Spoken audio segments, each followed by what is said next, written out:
won't be ignored. You are affected, so you're accepted. It's not even the poison. So we don't have to hear it, but you're about it. You think you're gonna put it on the bottom of the screen? Fucking who, you're not the only one who's left a piece of shit. And you're miraculously somehow we all seem to deal with it. Did anybody think that you would really seriously set your wrist? In fact, I think that everybody thinks you're seriously full of shit. You don't mean it. You need a uniform, so you won't be ignored. You are affected, and so you're accepted. It's not even the poison. So we don't have to hear it, but you're about it. You think you're gonna put it on the bottom of the screen? You think you're saying something relevant as you connect the dots. You never realize you have to get in line to suck a cock. You're telling me that 50 million screaming fans are never wrong. I'm telling you that 50 million screaming fans are fucking morons. You don't mean it. So accepted, so accepted. So accepted. Well, fucking who, you're not the only one who's left a piece of shit. And you're miraculously somehow we all seem to deal with it. Did anybody think that you would really seriously set your wrist? In fact, I think that everybody thinks you're seriously full of shit. You think you're saying something relevant as you connect the dots. You never realize you have to get in line to suck a cock. You're telling me that 50 million screaming fans are never wrong. I'm telling you that 50 million screaming fans are fucking morons. You know you're not the only one who's left a piece of shit. And yet miraculously somehow we all seem to deal with it. Did anybody think that you would really seriously set your wrist? In fact, I think that everybody thinks you're seriously full of shit. You think you're saying something relevant as you connect the dots. You never realize you have to get in line to suck a cock. You're telling me that 50 million screaming fans are never wrong. I'm telling you that 50 million screaming fans are fucking morons. You don't mean it.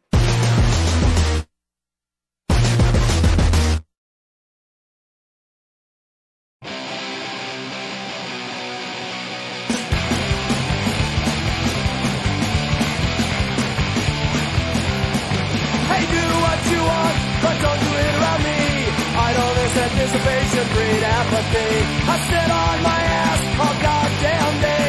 A misanthropic employed with nothing to say. What you must do all you can. Break all the fucking rules and go to hell with Superman and die like a champion. Yeah, hey!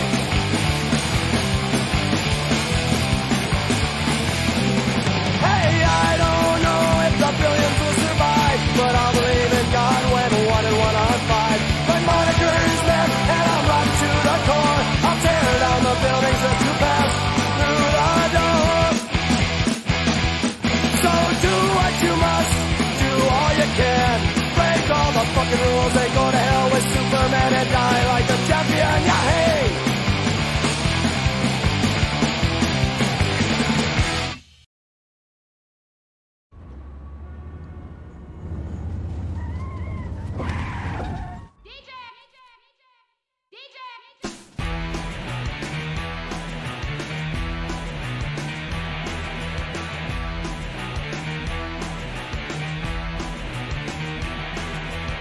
Nobody move, nobody get hurt, they said. Make one wrong move, man, you wake up dead. I exercise my lyrical style instead. Otherwise you're dead and gone and forgotten, I said. Oh, are they gonna come back for you?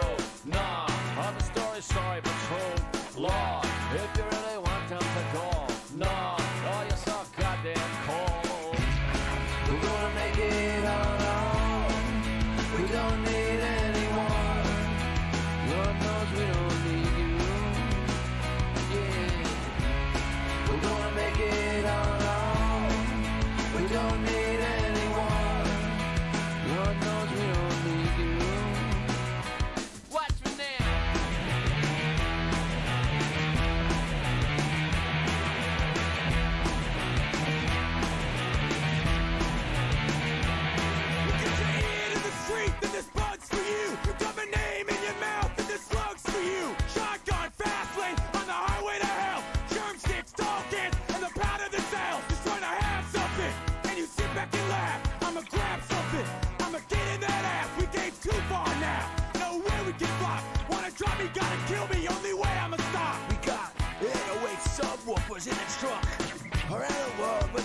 freaks and punks.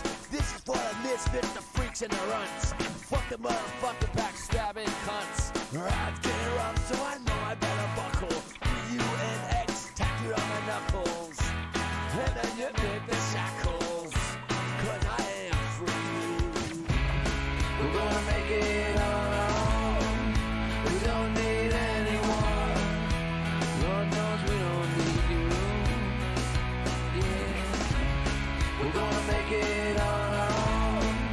We don't need anyone. Lord knows we don't need you. Watch me now.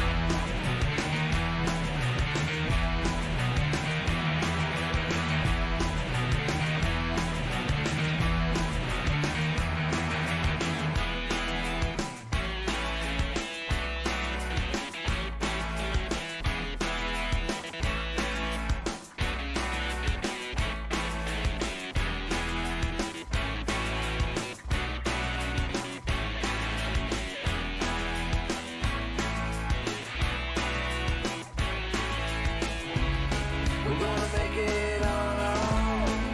We don't need anyone. Lord knows we don't need you. Yeah.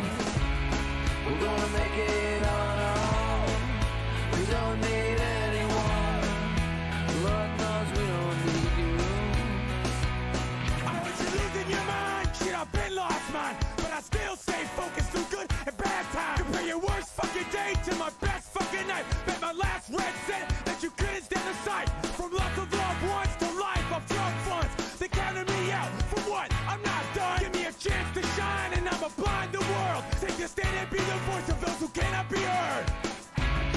We're gonna make it on our own. We don't need anyone. Lord knows we don't need you.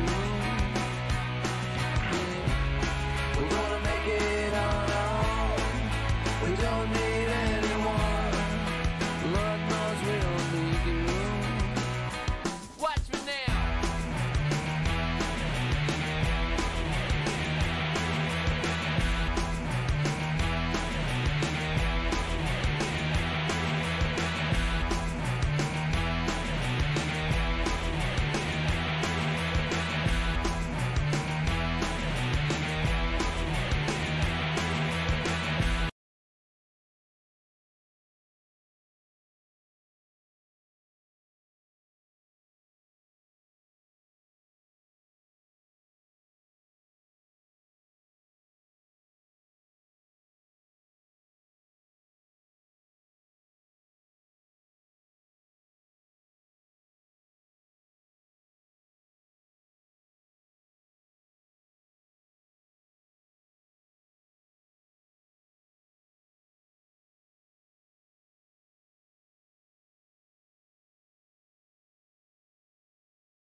I've got it turned all All the right, way. there we go. We should be live. After boomer difficulties, We are live, and we will open the show. I've got it turned all All right, there we go. We should be live. Okay, there we go. So, hey, welcome back, everybody. Boys and girls, children of all ages, welcome to Rolling with Sisyphus. And, of course, our guest tonight is narrator extraordinaire Otis Jiry. That'd be me. That would. And, of course, my name's Doc Griffin. But here is the host of Rolling with Sisyphus. Please put your hands and feet together for Sisyphus. Hiya, guys. We're just hanging out, just talking earlier, and Eurovision wasn't that a hoot? The Israelis won. I was not a big fan of the song, but it was catchy. I was more of a fan of the Bulgarians. That was a great song. But I think that people should start liking music again instead of just being assholes and just saying, I like only one genre. I used to be that way when I was a kid, and it makes a very, very bad day. Well, honestly, I think the Israelis should change their national anthem to Chumbawamba's Tub Thumping.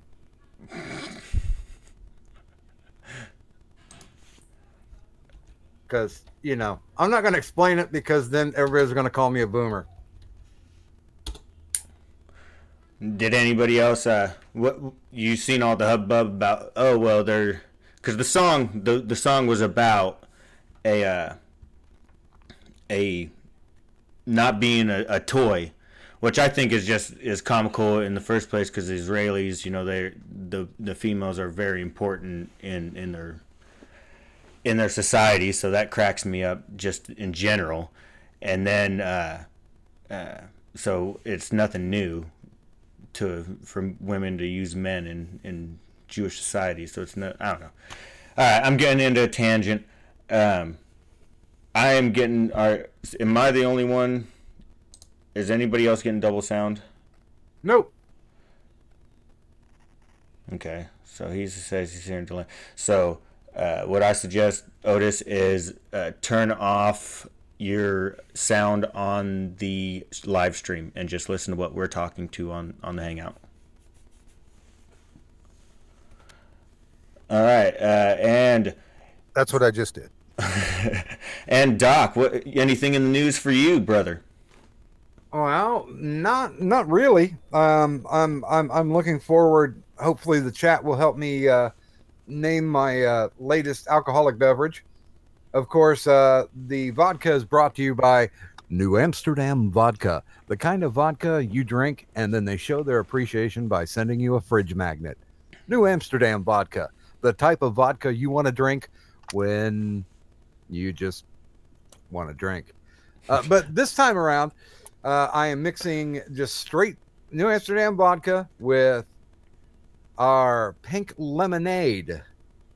And yeah, I didn't really figure out a name for it yet, so I would appreciate if the chat can find one for me.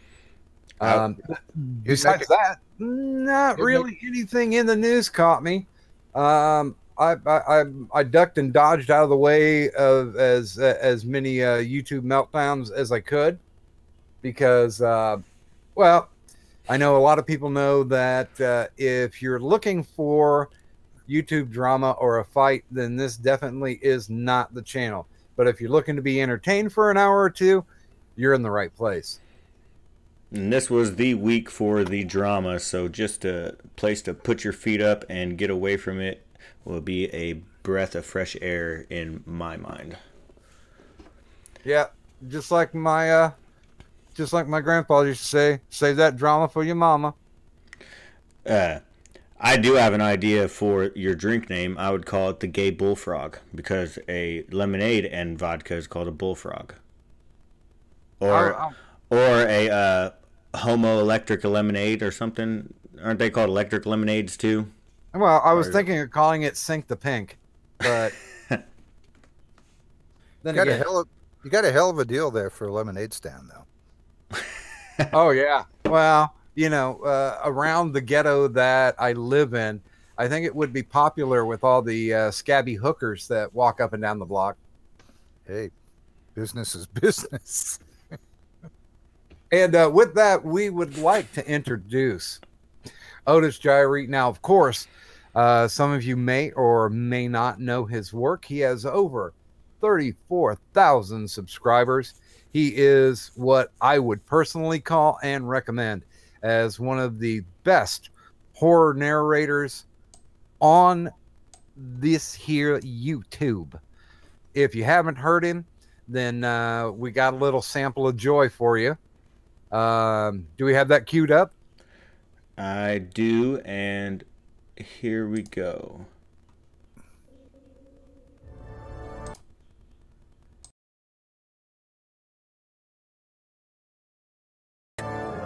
Narrated by Otis Jiry. Audio production and original music by Jeff Clement. This is the story of a day where there was all this blood. A man was walking around, and blood started coming out of him everywhere. There was so much blood that it filled up an elevator. He went to the store, and there was just blood all over the place. People were slipping in it, and they were all grossed out. He tried to go swimming, and all the sharks went nuts and bitten everybody.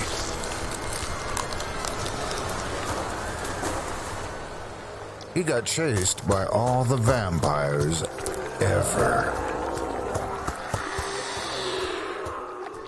One time, the blood got a kid and a dog. At the end of the day, everyone decided they would send him to space so that he would stop getting blood everywhere.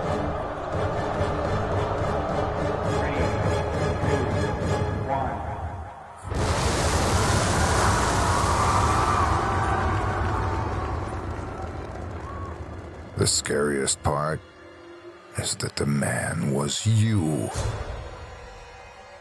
Or he was a lady if you were a lady. And you forgot that this happened.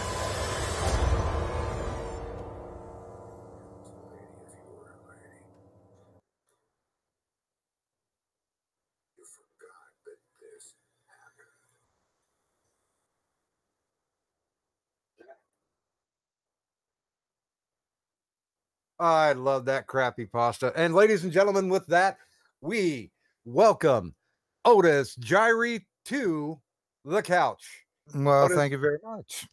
and how are you doing this evening? Well, other than hot and sweaty, I'm doing well. Well, now, y'all living down in Louisiana, though, right? Yeah, it only hit 97 today at work, so, you know, it's still spring. It's always be hot down there. Ooh, boy. Yes, indeed. Yes, indeed.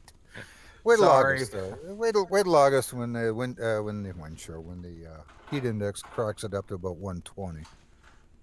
I just never have the opportunity to try to do a Cajun accent and fail, but it's okay. Me too. I did one story in the bayou, and all I got was grief from people saying, "You don't sound like a Cajun," and I get other people saying, "Oh, you just sound just like my cousin."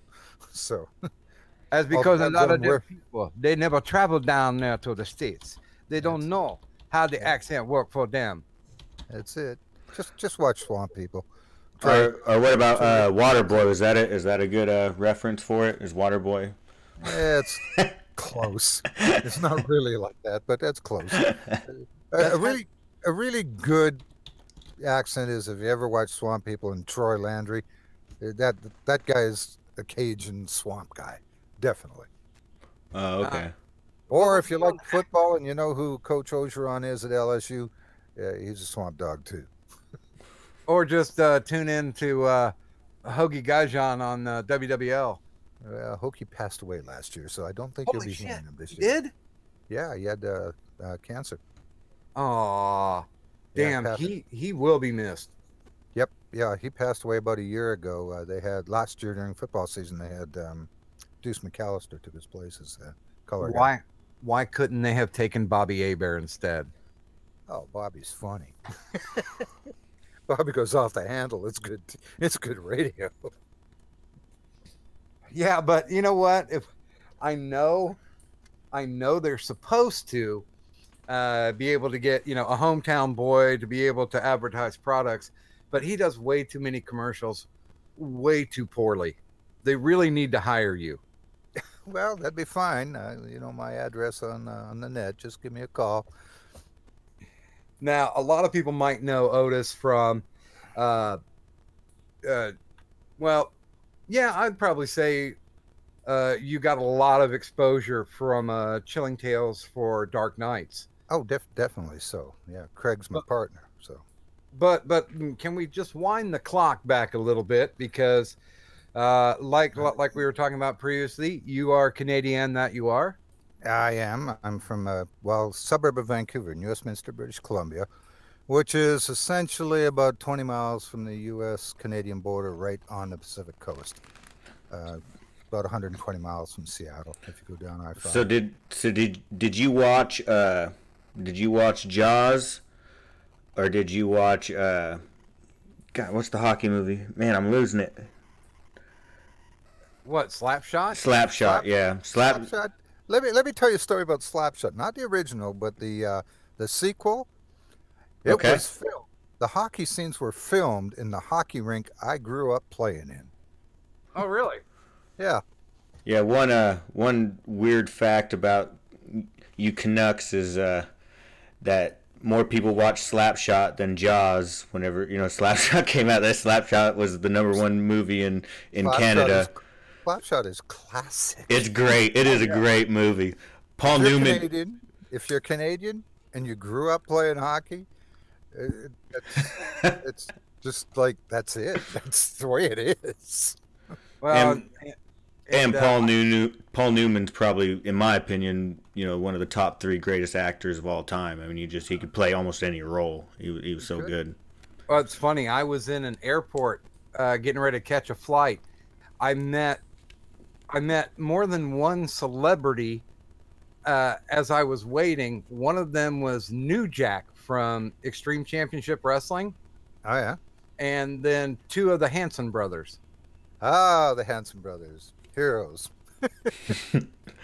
Heroes to us all. I'm super happy for the kids. I mean, that's exactly what I would want if I had 3 boys. Just make a little band and make a bunch of money for mama and papa. And I mean, as far as I know, I don't think any of them have turned into heroin addicts or anything. I think they actually turned into good kids. Well, they're still doing stuff as the Hanson brothers, actually. Really? They run a lot of charity hockey events. Yeah. Well, actually, one of those guys, he actually did play in the NHL for Minnesota. Really? Years ago, yeah. So, like, he played for the North Stars. Yeah, for the North Stars before they went to Dallas. And he actually played there for a few years. He was a journeyman player, but he still got to the show. Wow. Okay, wait a minute. How did we get so far off the rails? We're here to talk about Otis. Damn it. So, started with Canada, which naturally means it goes to hockey, and we went from there. I swear to God, I do not have a poutine question. Poutine's from the other side of the country. Yeah. But it's good. So now, of course, you've had a long process to be able to get to where you are. And by the way, everybody listening, please make sure we've got all of Otis's links down in the description. Go check him out on his channel, subscribe. Also, he has a Patreon running as well. Friend him on Facebook, and just make sure and like the guy, because I tell you what, the massive amount of entertainment that he puts out deserves not only a like, but maybe a couple shekels down the road. Yeah, what is your dollar Patreon, if you don't mind me asking? Is your dollar Patreon like you send them like good morning, a personalized good morning or something? I've got different levels. Some of them, I got one person that gives me $40 a month, and she gets producer stuff on videos. So it depends on what you want. Lower ones, I think a great one, you know, just because I mean your voice is just amazing. Like just a good morning. Yeah, just you know $1. Just do your because there's people that you know that go anonymous like we do. That will their Patreons spend $1 and they get to see their face.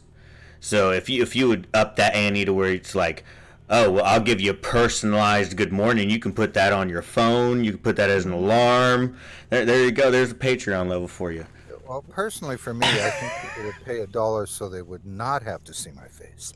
No, I mean just your voice, the personalized voice message is what I'm saying. Because that's what you're. Well, see, your voice is awesome. So I would say use it as much as possible and use it, you know, like to where it's like, hey, it's $1, and then you say, "Good morning, Sisyphus. It's time to wake up, asshole," or whatever I decide. You know, and then for $1 a month, that would be my alarm. You know, I mean, I know on one of the levels, I'll do a voicemail, personalized voicemail, anything you want, and I've done a bunch of those.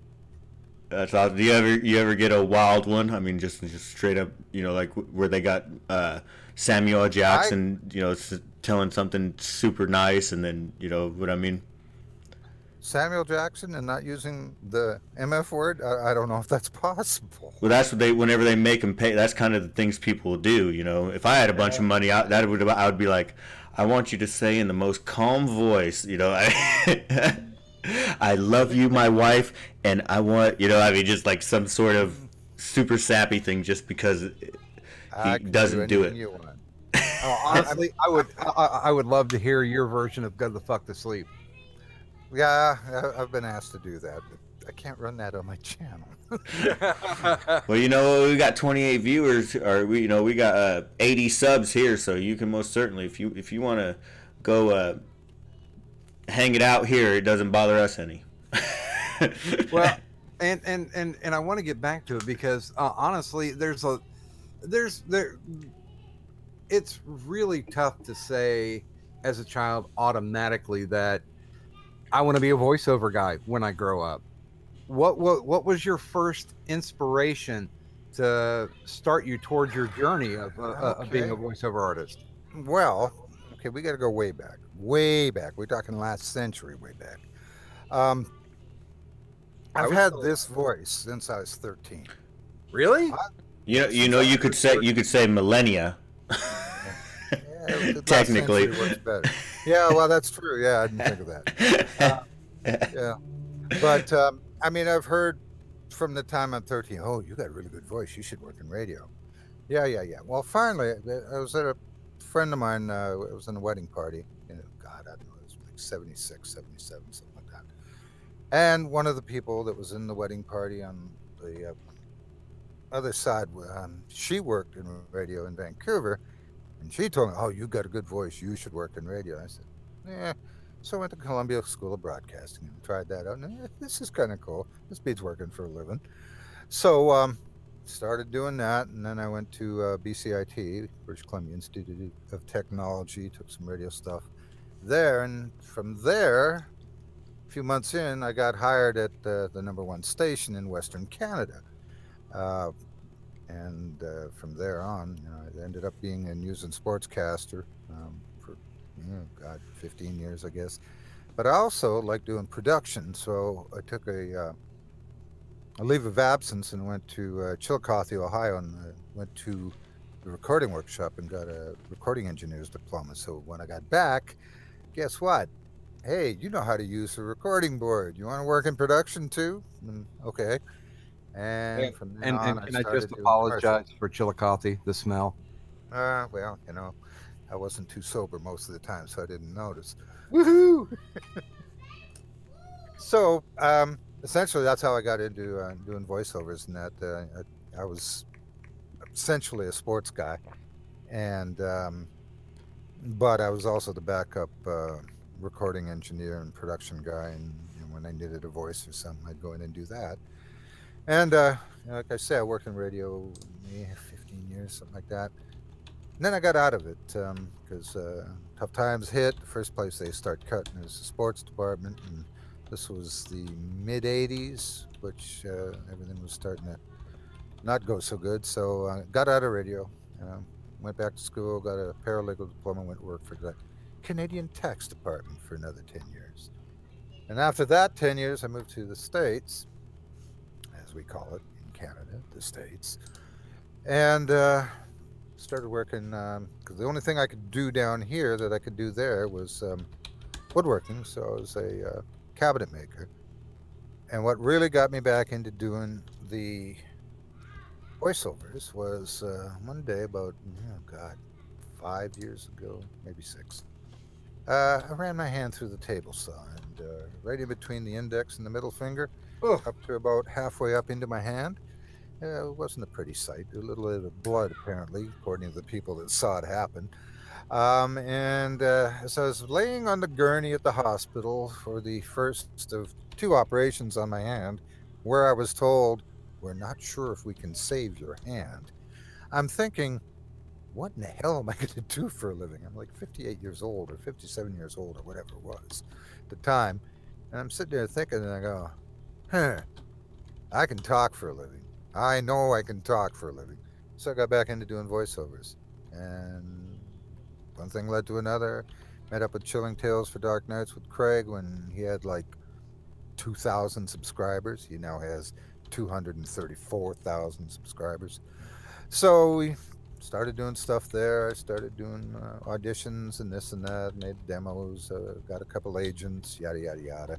Well, So I do a lot of other stuff other than just the YouTube channel. Well, and, just went from there. can I just say that being around at the formative years of Chilling Tales for Dark Nights, had it not been for you and a couple of other people, I don't think they would have the fan base that they have now. Well, we got lucky. I mean, Jeff Clement and Jesse Cornette, they were talented people, and we worked our booties off. Let me tell you, I worked 60 hours a week at the cabinet shop. I'd come home and I'd put in another 40 hours a week doing voiceovers.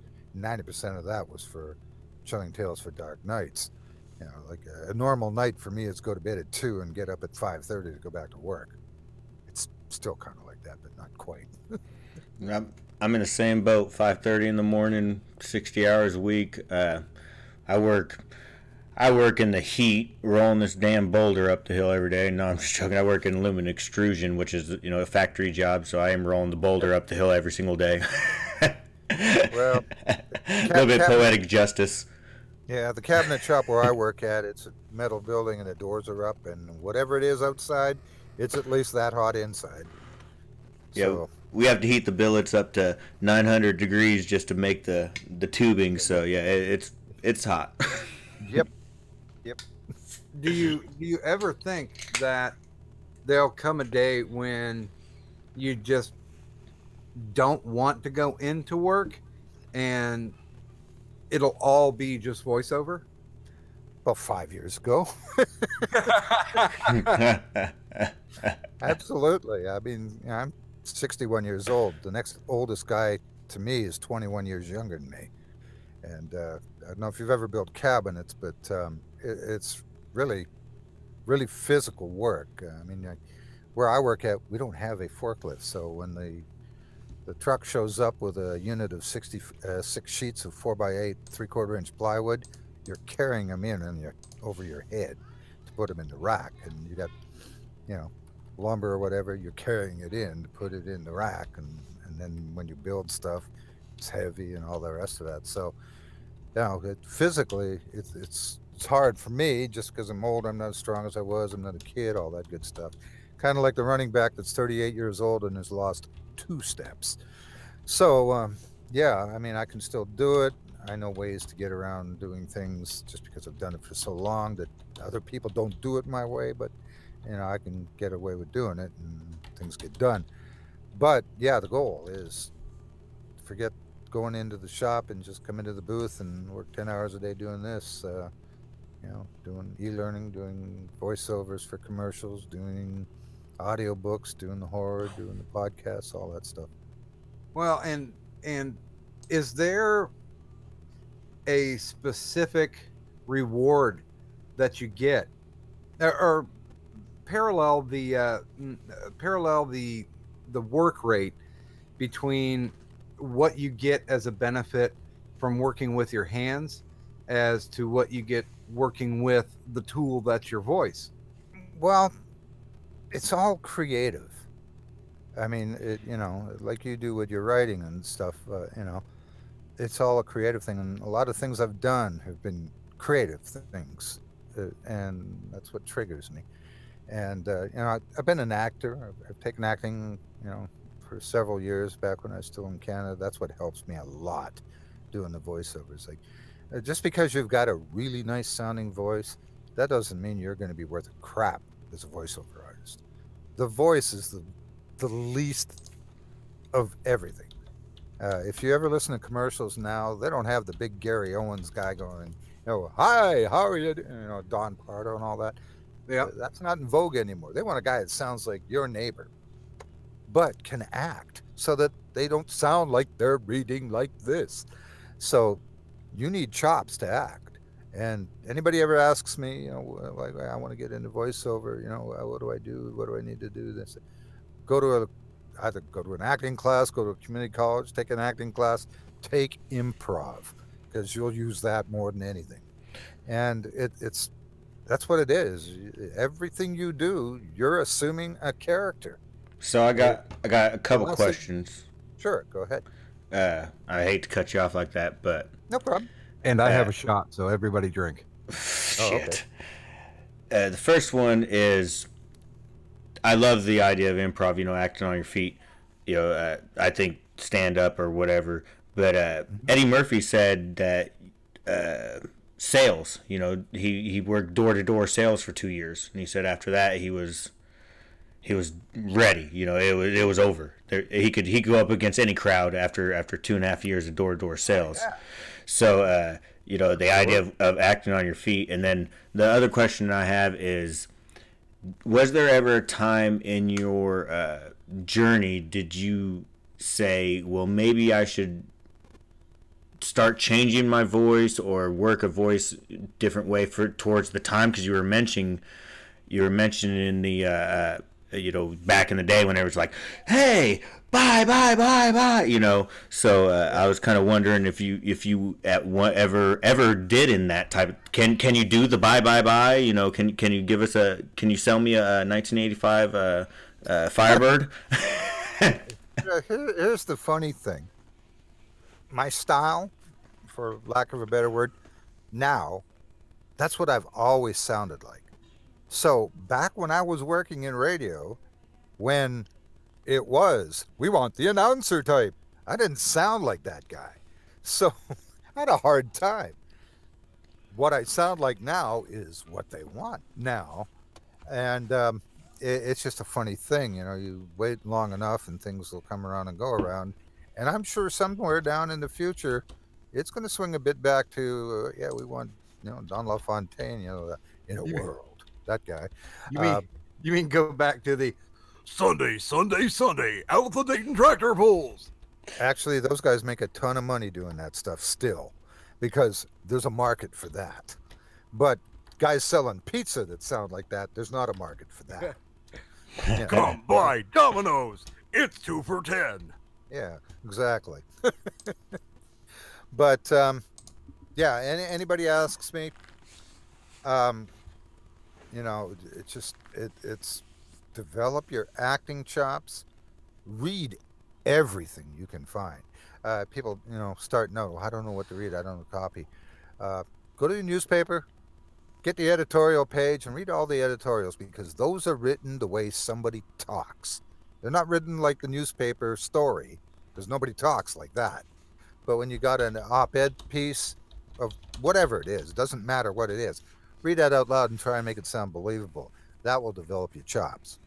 That's gold right there. Well, yeah, because I really do agree that the market has changed quite a bit to where they, just like how TV shows have become reality, they want somebody to, not be over the top, be a carnival barker, as it were. And I find that when I listen to your stories, because I'm definitely a subscriber. If no one else has subscribed yet in the who's in the chat right now, go right now to the link in the description. Go subscribe to Otis. It's that when you tell these horror stories, it reminds me a lot. I've listened to a lot of Appalachia storytellers, and it's one of those. It's a very calming effect, and then you're sucked in by the calming effect of your voice, and then you get farther, and it gets darker, and then oh shit, how do we get out of this? And you can't get off that roller coaster. I find that how do I say it? The ease in which you drift in from a welcoming voice going into that threat is just amazing. I mean, that is not just a skill you learn. That's something that had to be a talent. Well, yes and no. I mean, people that are really good, they got a certain amount of whatever it is, the it factor, whatever you want to call it. But, you know, you still got to put in all that work to make it work. I mean, you know, look at Michael Jordan. He's a great basketball player from the get-go, but I'm telling you, he put a lot of time in the gym and shoot 1,000 free throws and 1,000 jumpers and 1,000 three-pointers and all the rest of it. You know, same with like Tiger Woods. You know, he's smacking that ball in practice a lot. Well, you've seen he hit the -20 round, hit under 20. You know, like last week. I mean, this guy he had to recreate his whole swing and was able to do. I mean, you know, with a bad back. Yeah, he's got steel or screws or bolts or whatever the hell we want to call them. He's got rods in his back, yeah, so he can stand up straight. In fact, I was listening on ESPN. They were talking about that, and the problem that he has had the last couple of years is he doesn't have the full flexibility to swing his club back as far as he used to. Yeah. So he has to change his swing to accommodate for that, and it's taken him several years. And if he makes it back, you know, like I heard one guy that's a golf guy, he said after this tournament this past weekend, as far as he's concerned, he's back and he's a threat to win every tournament he goes into now. So, and you know the old adage, happy wife, happy life. You know, you piss off your wife, you're not going to have a good career. That's usually the way it seems to go. Well, yeah, when she tries to take a golf club to your head, it doesn't help much. Well, hard to focus whenever you're looking over your shoulder all the time. And John Daly found his power in donuts. So, and beer. There's one well, oh gosh dang it, he was saying that he would smoke weed in the porta potties. What was that? Gosh, I can't remember his name, but he was like a top 25 player for a lot of years, but he never really got over the top. And that's what, you know, a lot of guys were joking about it, saying, well, if you weren't smoking weed, maybe you would have been top 10. Yeah, maybe. But so I do have a question. So you're mostly, your genre that you're most known for is the horror genre. So my question is, like, is that just what you like? Is that just your niche? Is that somewhere where you just kind of found your place? I really don't know if I should answer this truthfully or not, but my favorite stuff is John Grisham, you know, not John, Born Identity, stuff like that. Yeah. What, like military drama? Tom Clancy. I love Tom Clancy. That's the stuff I like. Mysteries. One of my favorite stories is The Maltese Falcon. Stuff like that. I do horror simply because I fell into it when I hooked up with Craig, and for whatever reason, my style works. Now, I like Stephen King. I like Peter Kuhn, or Dean Koontz, Peter Straub, all that stuff. But you know, when we get into a group discussion and people start talking the in-depths of horror, I got no clue what people are talking about. It just goes over my head. We used to have the live streams, and people will be talking about this, that, the other thing, and Are you talking about the guy that created the arm piece for the villain, and you're like, oh, I'm supposed to know that. Well, give me a script. Like people joke, oh, you could read the phone book and make it sound good. Just give me a script. Whatever you give me, I'll make it sound good. And that's what I do. And on a personal level, I swear, nobody knows what my other identity is, but I've got a story that I mean, I've written stories for you, but I've got a story that I really want to hear you do, because it is, and you already know this, that my big fetish as far as writers go are the 40s grit writers, right? And I mean, I love them, and I think you've got that perfect kind of voice that would do it as well. I know when Lolo came around, not to get too meta, but when Lolo came around, it was just like, well, somebody wants to hear something different, and I was like, well, yeah, I think Otis could do this too. Yeah, I love that. That story, I just love that story. Steve Taylor did a great job on that. Yeah, but I like that's Steve the a lot. kind of stuff I like. That's noir stuff, things like that. I love that. I love that stuff. That, and I don't get much of that because you got to know how to write that, and not too many people these days know how to write that. So you got to go looking for it from stuff that was written back then, and sometimes it's hard to find. So, mostly I just stick with the horror genre and things like that. Like one of the best stories that I did, and it's one that you wrote. And in fact, you wrote it specifically for us, was Home, where I did it with Mr. Creepypasta, and that was a great story. I could not get your voice out of my head, and when it came to the end part, the twist part, I could just see you smiling.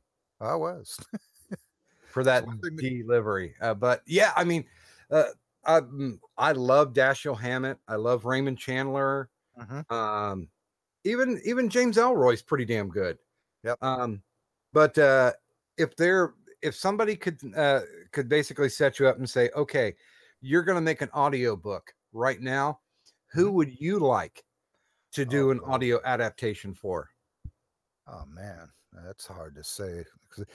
I'm so busy these days narrating.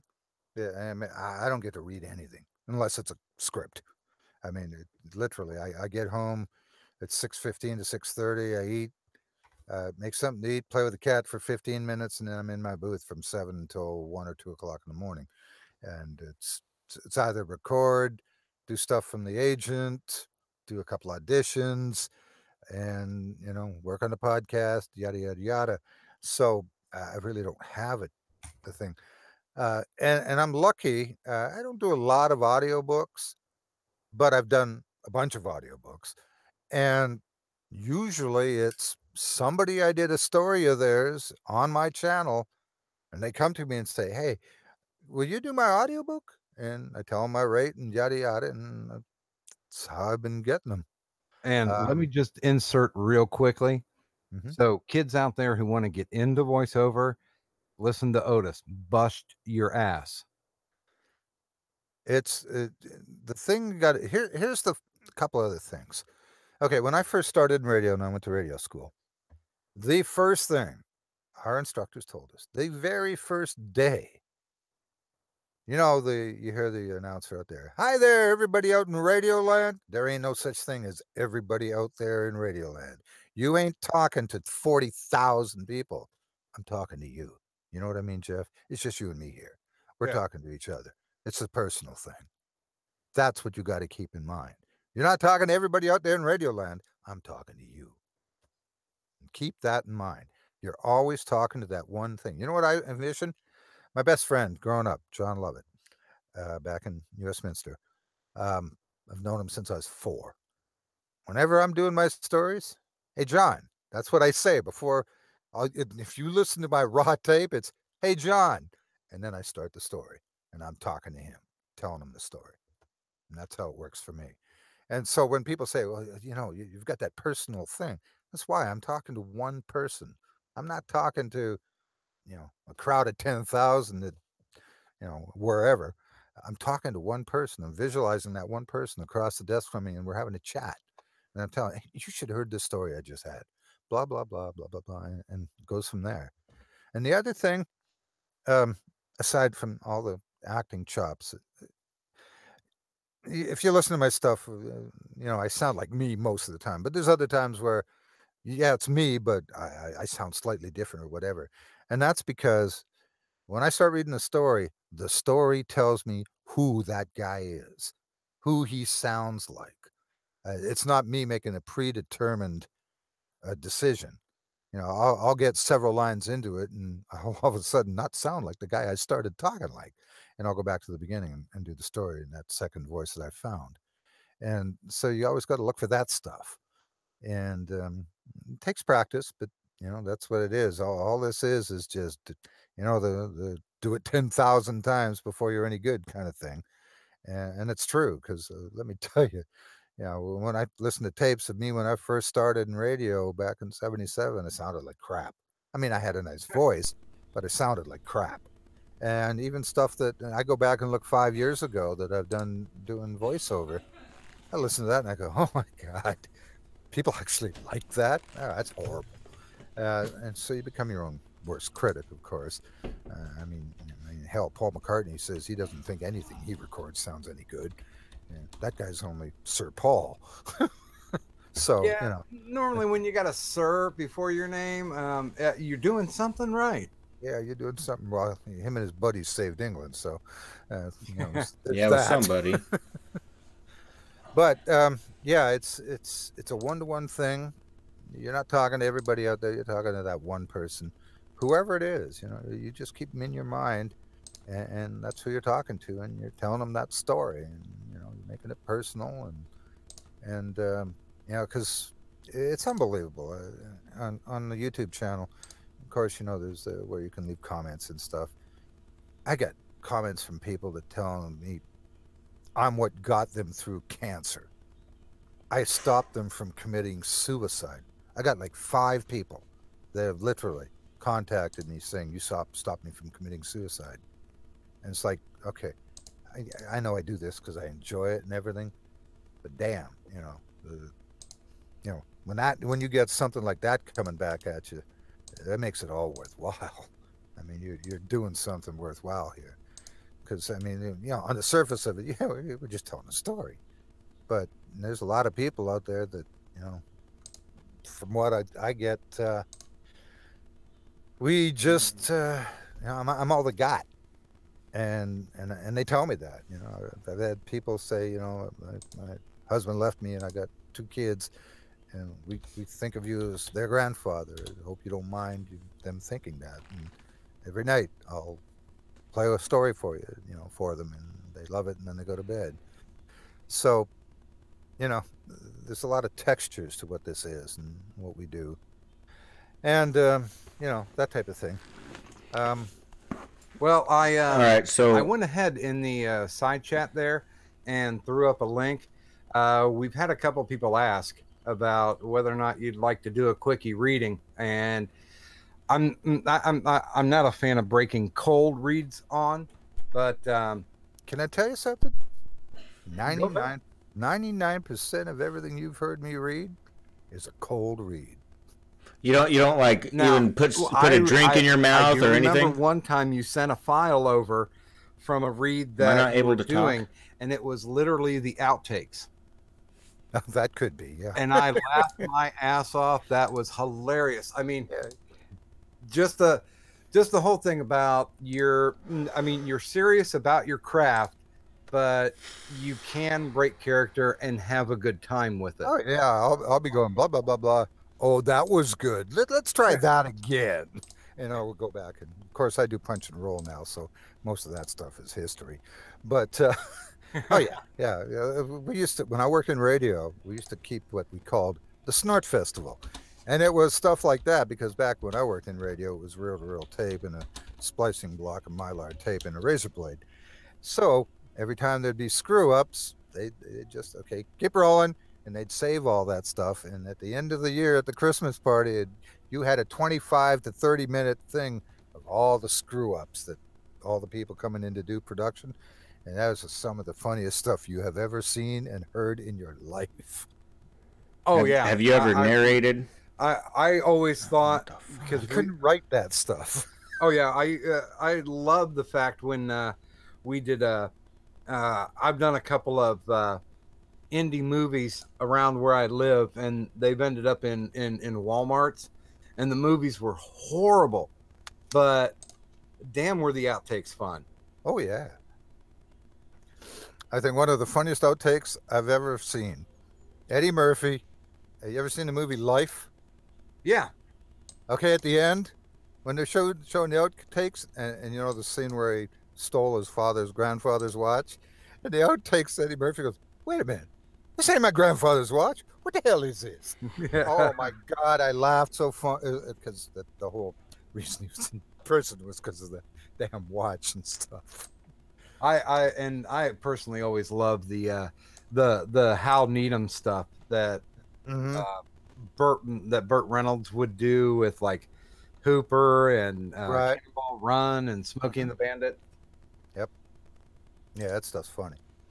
Now, I can give you a second to briefly glance over what I had sent, because I do want to make sure everybody who's listening to check out the description. Of course, you can follow Otis Jiry on Twitter.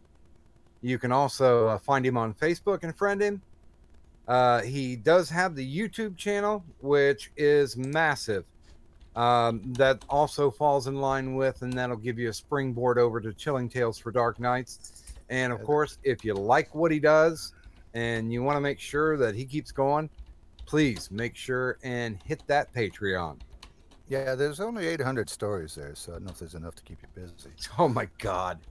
And 800 stories in how many years? Essentially 4. Yeah, exactly. Now, we got things that are like 2 minutes long, and we've also got things that are 2 hours long. So, you know, generally these days, I'm looking for anything from a 15 to a 30-minute story, because attention span for most people, 15 to 20 minutes is about it. Go to the YouTube stats, and you'll see how long people actually listen to this stuff, and I average about 15 minutes before people bail or whatever the case may be. So I look for stories that are in that range and then go for there. Well, Have you ever collections that you do on YouTube? I hear a lot of fans feedback with we just put it on and it's something to go to sleep to, which is not a diss in any way. No, well, I know. I get lots of people say, yeah, thank you for making those, because that's what gets me through the day at work. I don't listen to the radio station. I'm listening to the 7-hour block of whatever. Oh yeah, when they started up, when Chilling Tales started up on iTunes, I thought that was going to be an awesome springboard. It didn't end up to be the occasion, but I thought it was a nice introduction, because of the fact that you got great exposure with it. That people, instead of just, if you happen to stumble on this channel, if you're kind of a creepypasta fan, I think it was nice that it actually helped expand out.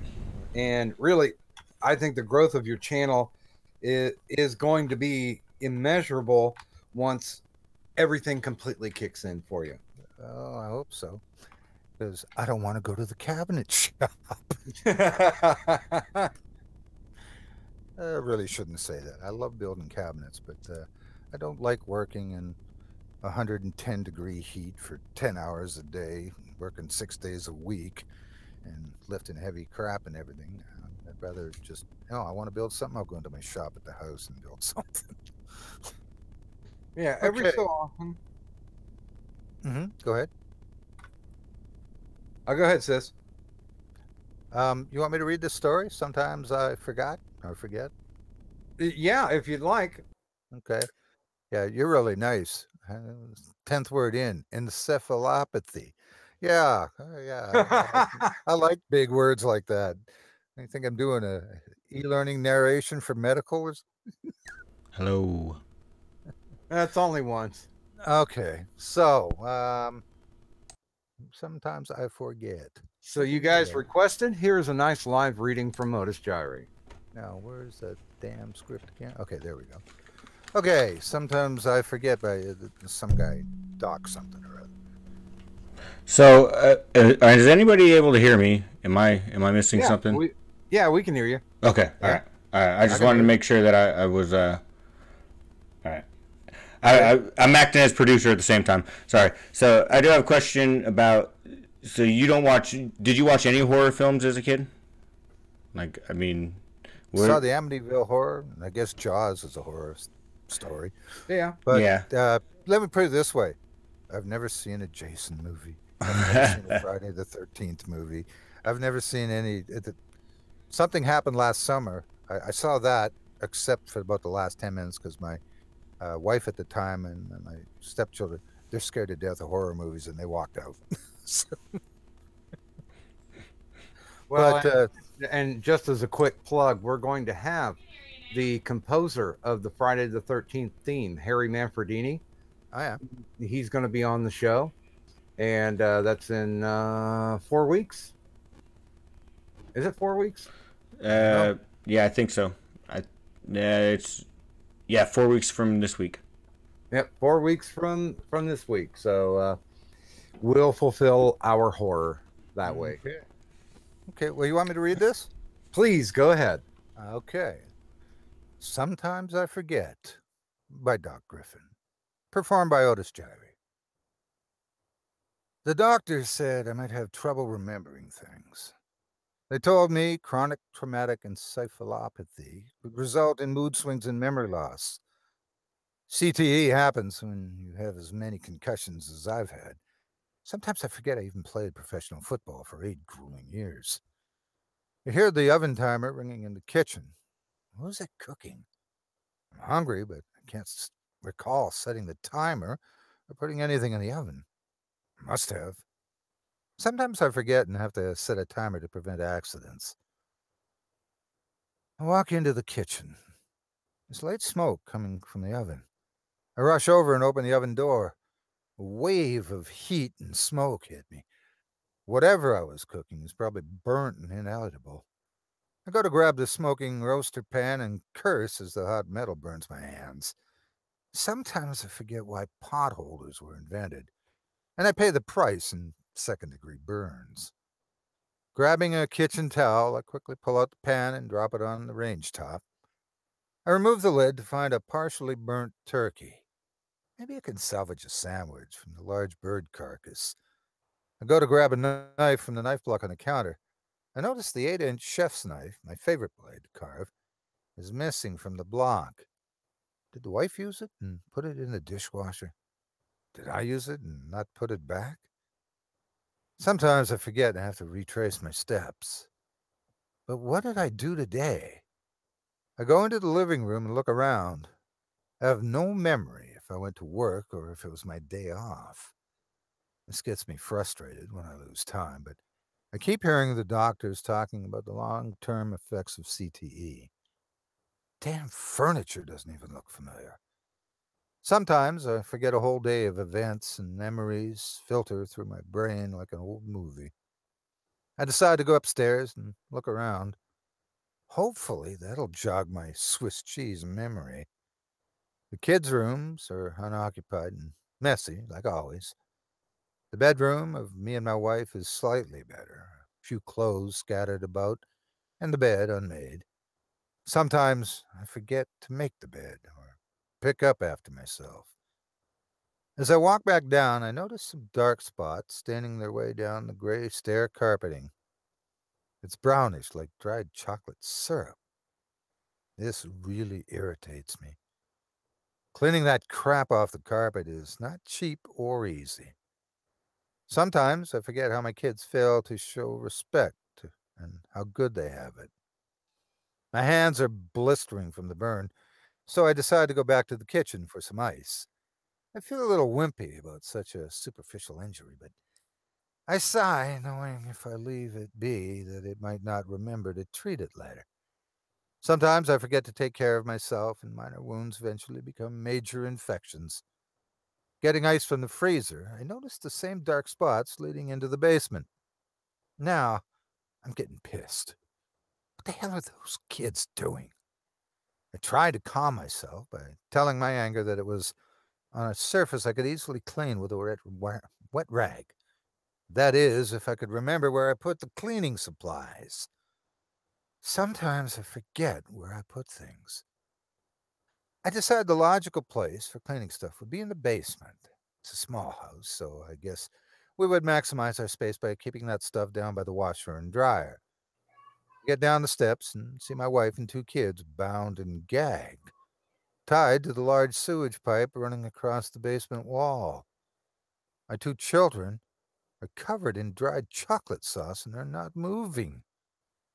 My wife is wide-eyed and hoarsely screaming through her gag. Sometimes I forget I'm not married and never had any kids. I see the chef's knife sticking from the boy's chest and slowly pull it from the wound. I wipe it off on the clean part of his shirt. The woman does the only thing she can do as I approach her. She starts kicking at me. I wrap her flailing legs under one of my massive arms and look deeply into her tear-streaming eyes. She knows it's her time, and there's nothing she can do to prevent her death. I raise the knife and plunge it into the soft skin just above the collarbone. The blood wraps around the knife blade and trickles into her blouse where it begins to soak into the cotton. It takes a few minutes before her eyes roll back into her head and her body goes limp. Sometimes I forget how enjoyable taking a life can be. Brilliant. That's it. And that was a cold read. That's, Brilliant. Yeah, Brilliant. Wow. That was pretty That is intense. awesomeness. Pretty Well, intense. That's a good story. I like it. Thank you. Can I read that on my channel? Go for it. Okay. You know, you've got carte blanche when it comes to anything that I write. Okay. Because I'm always looking for stories. Trust me, because when you got to do 7 a week, it just gets a little difficult to find something decent sometimes. Well, I tell you, if Jeff doesn't step up, I'll pass you on that one he's been sitting on for 2 years. Remember, I just do audiobook style. I don't do the production in that too much. Well, now, this definitely leads me into not only are you doing the YouTube stuff, but can you talk a little bit about how you do your book adaptations? Because you put in a lot of work. You know, you've got the regular job, and then you come home and you bust it out for all of the narration that you're doing as well.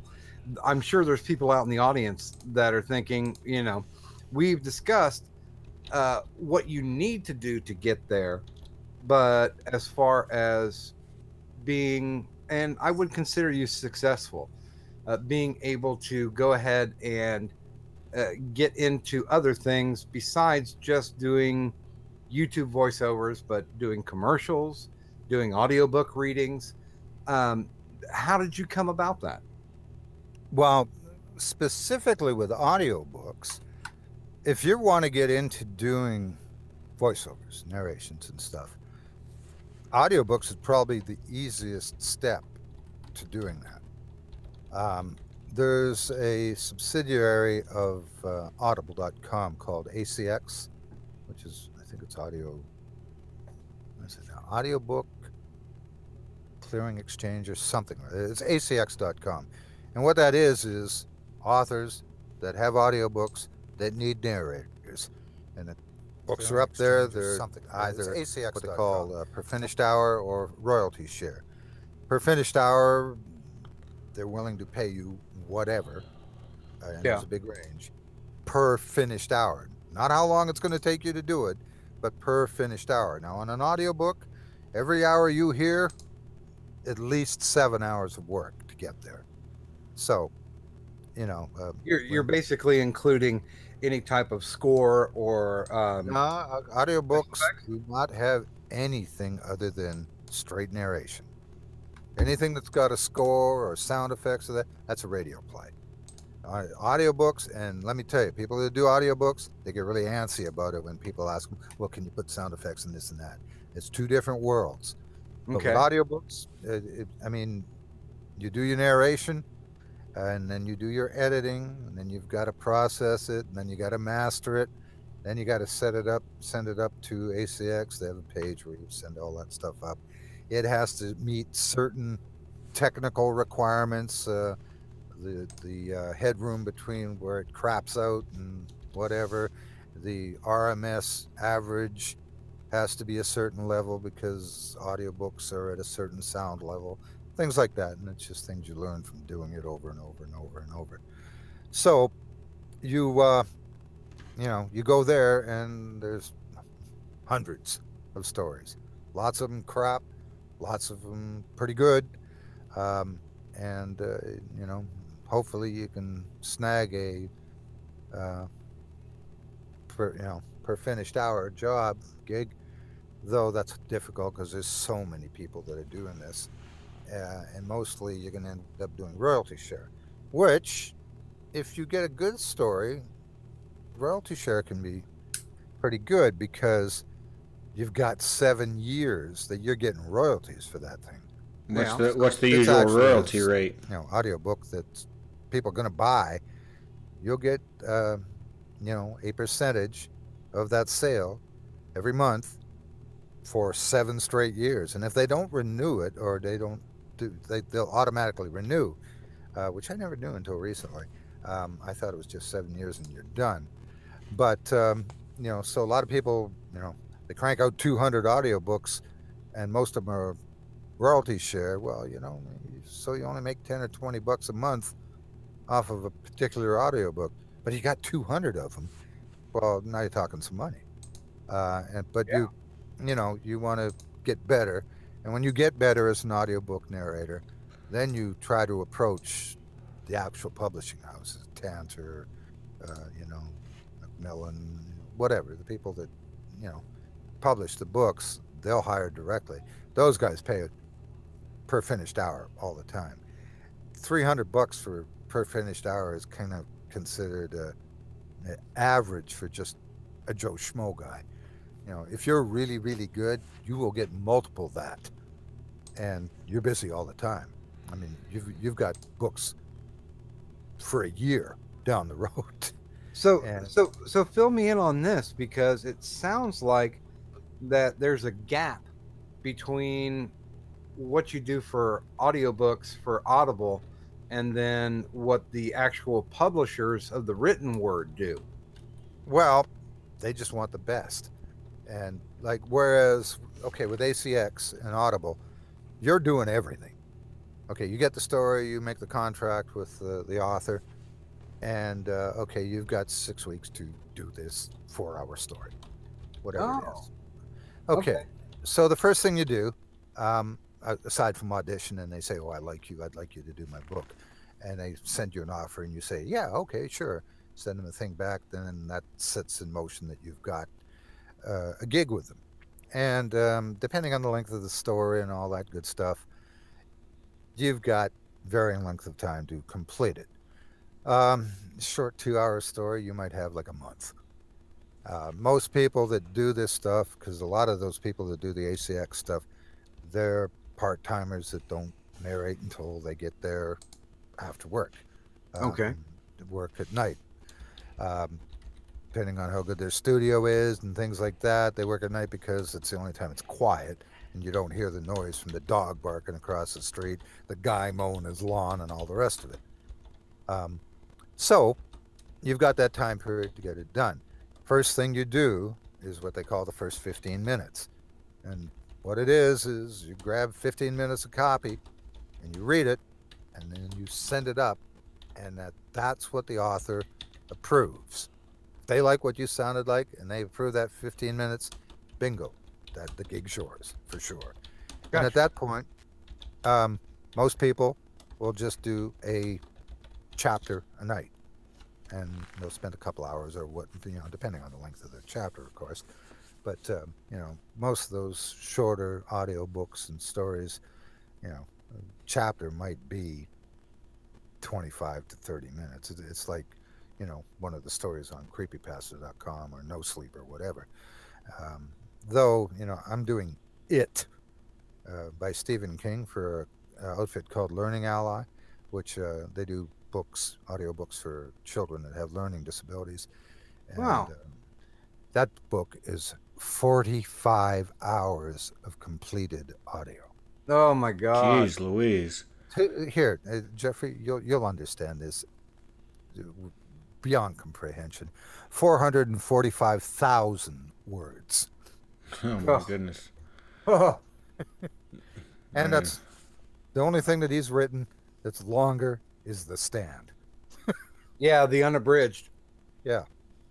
It's not much longer, but it's there. Now, anyway, have you heard of the other, like, have you ever heard of like 4chan scrolls or any of those where they read the 4chan post and no, that's nothing I'm they're familiar all it's kind of it's super goofy, but the guy has a good voice, so it makes it all right. Gosh dang it, there's another one that's actually pretty famous, Creepy Scrolls or something. I can't remember what it's called. See, but that's the other thing is I'm so busy I don't listen to anybody. I don't even listen to people on Chilling Tales. Well, how can you? I just yeah, you got two jobs. I laugh so much at people say, you ever heard of Wayne June? Yeah. Yeah. Well, I had some guy post a rant on my channel on a story I did a couple of years ago, about how I just ripped him off and just posted his story and claimed that I narrated it. And first of all, I didn't know who the hell Wayne June was.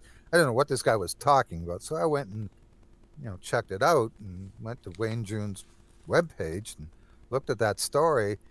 And me and Wayne June sound an awful lot alike when we narrate on a lot of stuff. Like, you could easily confuse him for me on certain things. So I contacted reflection. I'll say that. And our tonal range is the same, and pacing and all the rest of it. So I contacted him and I said, look, I got some goofy guy here, accusing me of this, that, and the other thing, and starting World War III and all the rest of it, saying that I stole your stuff. And quite frankly, I don't mean to be rude, but I'd never heard of you before this guy mentioned it. And then so I went and listened to what he said I did, and listened to your thing, and I can understand why he might think that. And me and him sort of had a somewhat conversation back and forth. And he actually went onto my page, found that guy's comment, and just said, no, he didn't do that. That's not my story. That's the same story I've done, but that's not me doing it.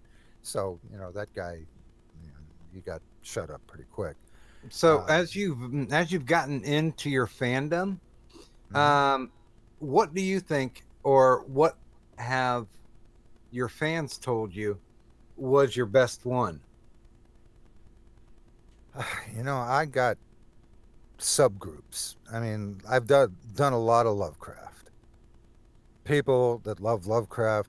I've had people tell me, "Oh, you're the best guy on the internet that does Lovecraft." And dude, okay. I was the one who just kept pushing you to do The Outsider, because I'm like, I gotta hear you do this one.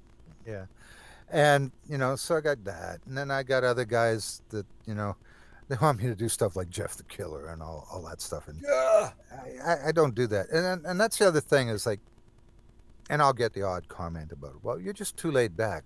I'm not a screamer. I'm not Friday the 13th. That's not me. So, anything that's like that, unless it's a campy thing like that Day of All the Blood or whatever, I don't do that. So, I got people that want that. I got people that like other certain stuff. I got guys that like Edgar Allan Poe. I got other guys that like Antoine Burse. And just different stuff. So there's really not a solid, everybody likes this. I mean, they like it, but it's just personal preference. So, Does the moniker of the White Morgan Freeman bother you any? doesn't bother me, but to be honest with you, I don't think I sound like Morgan Freeman whatsoever.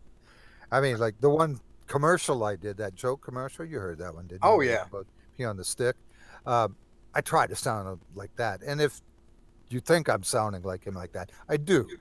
But I think the reason why people say it, because my God, it's unbelievable how many people I think I sound like Morgan Freeman. I think because at certain times I have just a tinge of the southern drawl in the read.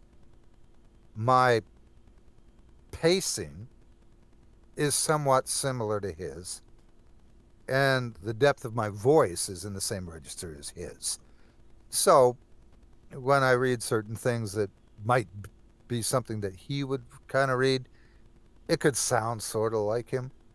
But if you put it side by side and compare, I don't sound anything like Morgan Freeman whatsoever. But now, I mean, there's so many people. I mean, it's unbelievable who people think I sound like. I got Garrison Keillor. I got Henry Fonda. I got Jeff Bridges. I've gotten, who else? Just several people. And, I bet you don't get Pee Wee Herman. No, I don't get Pee Wee Herman. Not unless Andy Dufresne came to Shawshank Penitentiary in 1928. I'll tell you, I'd love to be able to read the narration of him doing that, but you can't because it's all copyrighted, and if you put it up there, you'll get slammed. But it's nice. I mean, like it's a compliment, obviously, but if you ask me, do you think you sound like Morgan Freeman? No, not whatsoever. I think you're distinct. I'm sorry? I think you are distinct. I've never agreed with the Morgan Freeman moniker. Yeah. Well, I know, and I'll tell you what. I think I sound distinct too, and there's a reason for that. I don't ever go listen to other people to see what I can sound like. I mean, never. I just don't do it. And I do that on purpose. Because if I'm going to do a story, it's going to be me. Now, if I happen to sound like somebody else, well, that's just coincidental. And I completely understand that because I have people in my alternate life going, well, whose books do you read? And I'm like, I can't read anybody else because that will detrimentally affect the way that I write. Exactly. So I completely understand where you're coming from. Can we, for a moment, dive into your tech? Because I'm sure there's people out there who want to know what you use for your recording. Oh, sure. Well, and here's one thing. Now, I've got a really nice booth. But I have a really nice booth for a reason, is because I have to have dead quiet. So I have a Studio Bricks recording booth. Now, if you go Google Studio Bricks, you'll see what I got. Mm-hmm. It's $9,000 for a 3.5 by 5.5 foot booth, and it's made in Spain, and I had to wait 3 months for it to get shipped to me. But it's a complete booth. Thing weighs 1,000 pounds. And let me guess, you built it all yourself. Well, it's built like Lego. Yeah. It literally it is. You got layer one where you put the things in the floor thing, and it's got a sill plate, and you drop the first piece on. Then the next piece slides next to it, next to it, next to it. Then you go on the second layer, and there's 3 layers. And you drop in a door, and the glass door weighs 150 pounds. It's not a joy to put together yourself. I had it delivered, and it was delivered at 7:30 in the morning in a big ass crate. And when I closed the door to go try it, see what it sounded like for the first time, it was 11:30 at night.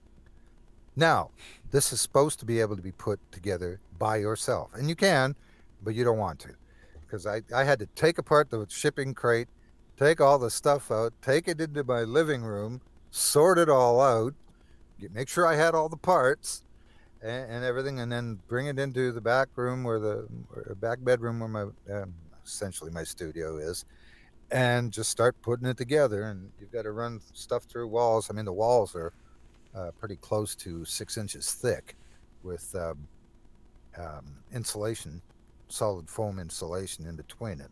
So And, like IKEA from hell.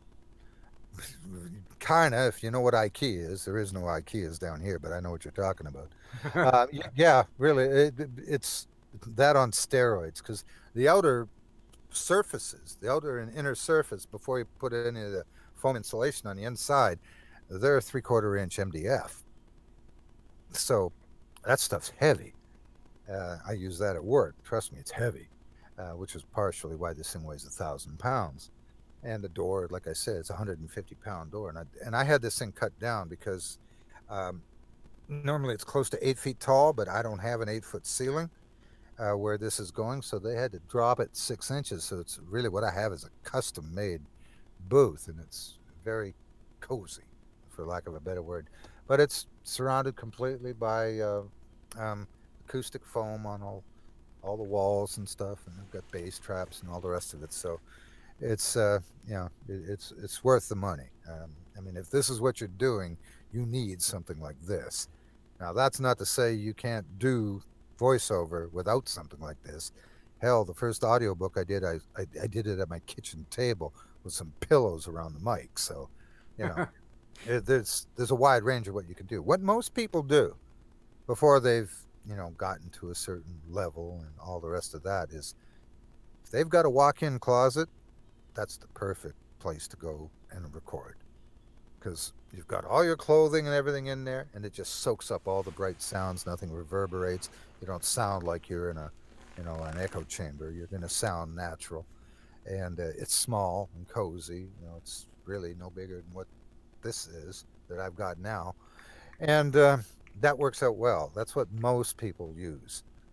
They'll buy different types of booths other than what I got. There's whisper rooms, and you can build your own. There's a company called Dawbox, and they send you plans, and you can build your own booth and all the rest of it. But as far as equipment and such, now I kind of break rules, but that's part of what I do. Technically, your PC box should not be in the booth where you are, because you need, particularly to do audiobooks, you need a noise floor of minus 60 dB. And if your booth's in there and the fan's going and all the rest of it, you ain't going to come close to minus 60 dB. You will hear that fan in the background. And then you got to do stuff to get rid of it. It's just easier to not have the booth. You just run cabling through the wall or through the door or whatever. And what works out really well is get a wireless mic, or wireless mouse and keyboard, and keep that in your booth, and get a monitor that you can run the cable out to the PC outside, and then your interface, and you're good to go. Now, as far as actual equipment, okay, I've got the laptop, I got the mouse, I got the keyboard, of course. I have a Focusrite. Now, you can get either a Solo or a 2i2. A Solo is just one input. 2i2 has 2 channels, and it's very good. You can get it like for $100, and tons of audio people use this. I mean, you can go crazy and spend thousands of dollars, you know, but you don't have to. What I use is literally $100, $98, and make sure you got good cables. What audio interface? Is that what you're talking about? Yeah. Plug the mic in there. Plug your headphones in there. You've got you know, monitor for your headphones to listen on playback. You've got the input. It's basically a 1-channel recording board. Yeah. Mine's got 2, but yeah. It's a 2-line. I've got it. I got a PreSonus. Yeah. You want to hear a laugh? I live in Baton Rouge. Guess where the headquarters for PreSonus is? Baton Rouge. I drive by it every day going to work. Yeah, that's what I got. $100. Focusrite is well known in the industry for people doing voiceover and stuff like that. You can spend lots more. you know, when I start to make lots of money, I'll buy an Avalon and spend $2,000 for it. But there's a certain point with equipment where you get to, and if you're a techie, if you're an engineer, you'll drool and you'll hear differences. But 99% of the people that are listening to you won't hear jack. So you get to that point of what you need as opposed to what you want as far as that equipment, and there's a difference. I've got a mic. Now, if you've ever been in a recording studio, every recording studio in the world has a Neumann U87. I mean, that mic is every recording studio you'll ever find, real recording studio. I have, now they cost $3,600. I have I don't want to say a knockoff, but a boutique mic maker from Vancouver, ironically, where I'm from. Guy's been building mics since the 60s. He's very, very well known, very well respected. And he builds his version of a U87. It's an advanced audio CM87. And that's what I'm using right now. And you virtually cannot tell the difference.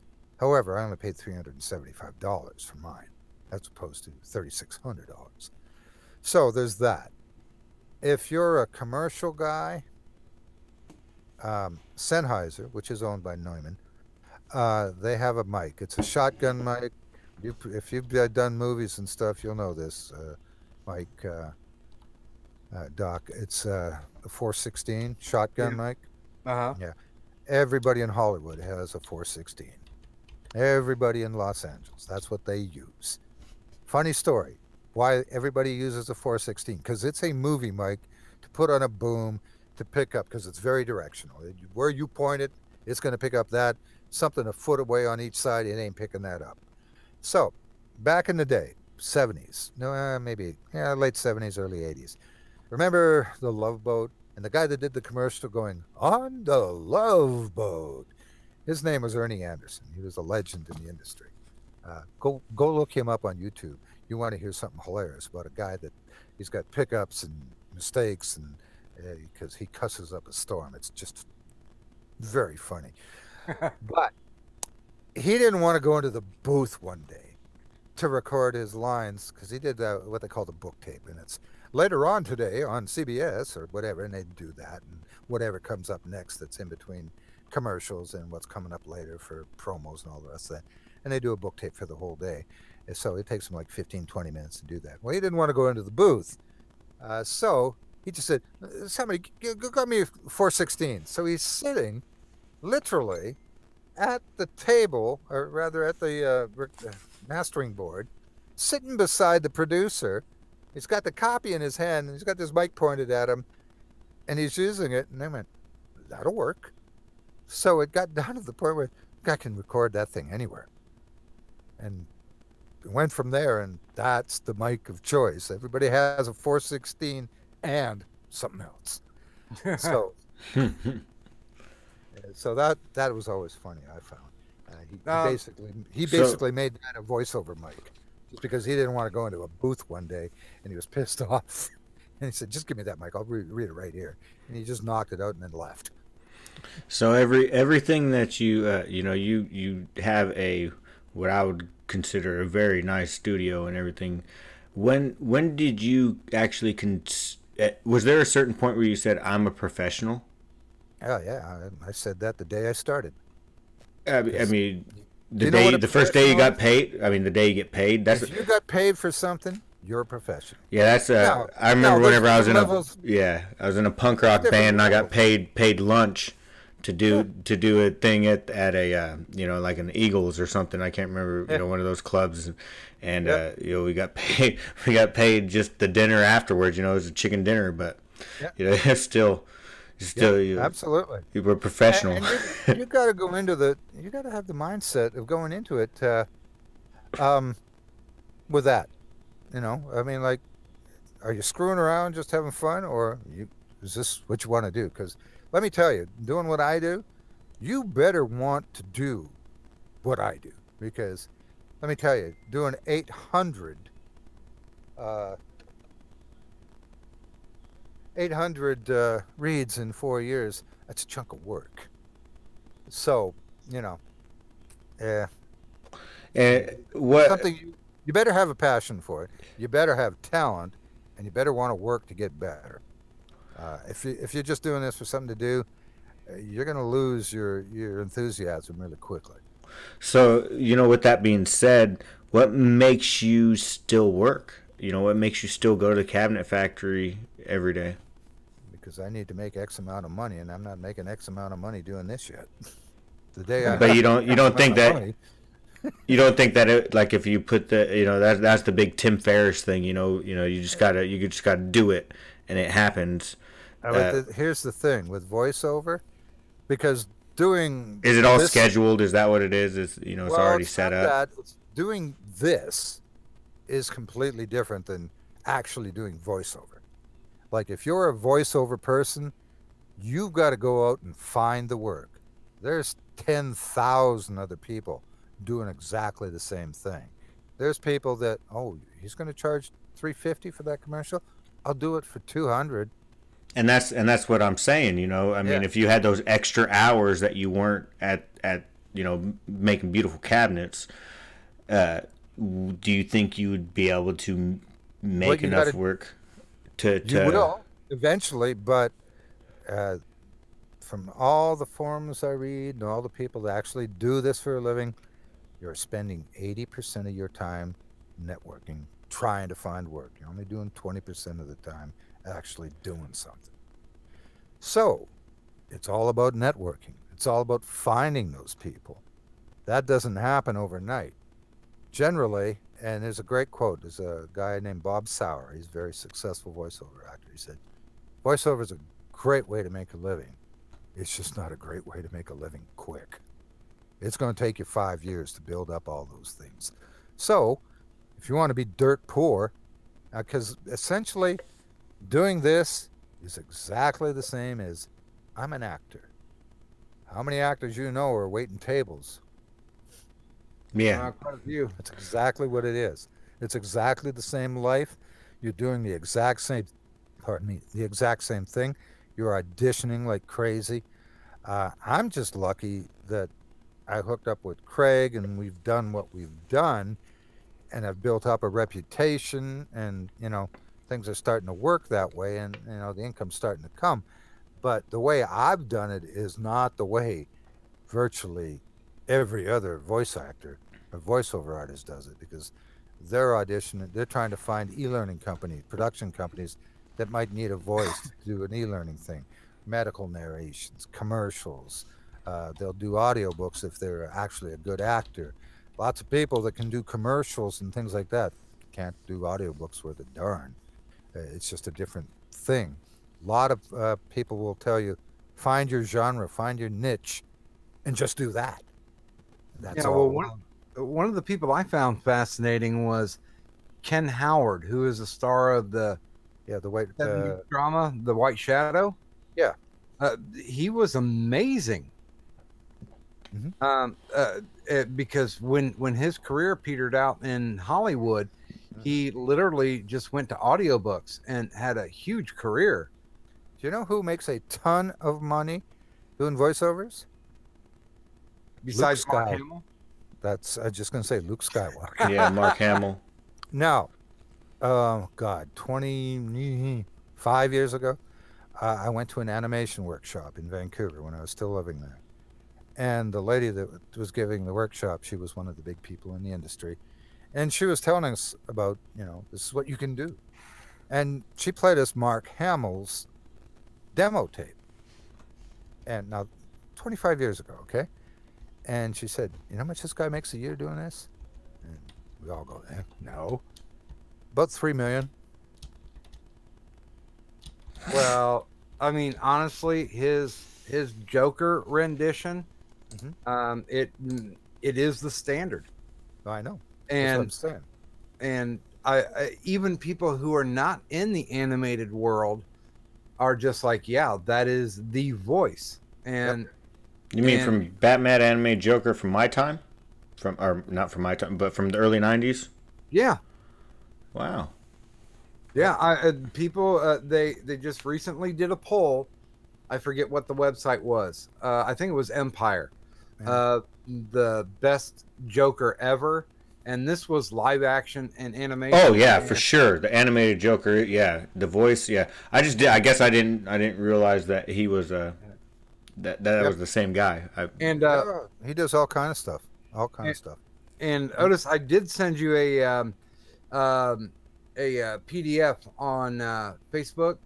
I don't know if you're interested. This is a 4-page poll, but this is the shortest I could figure out. If you're interested in doing another. What we got here? Just a sec.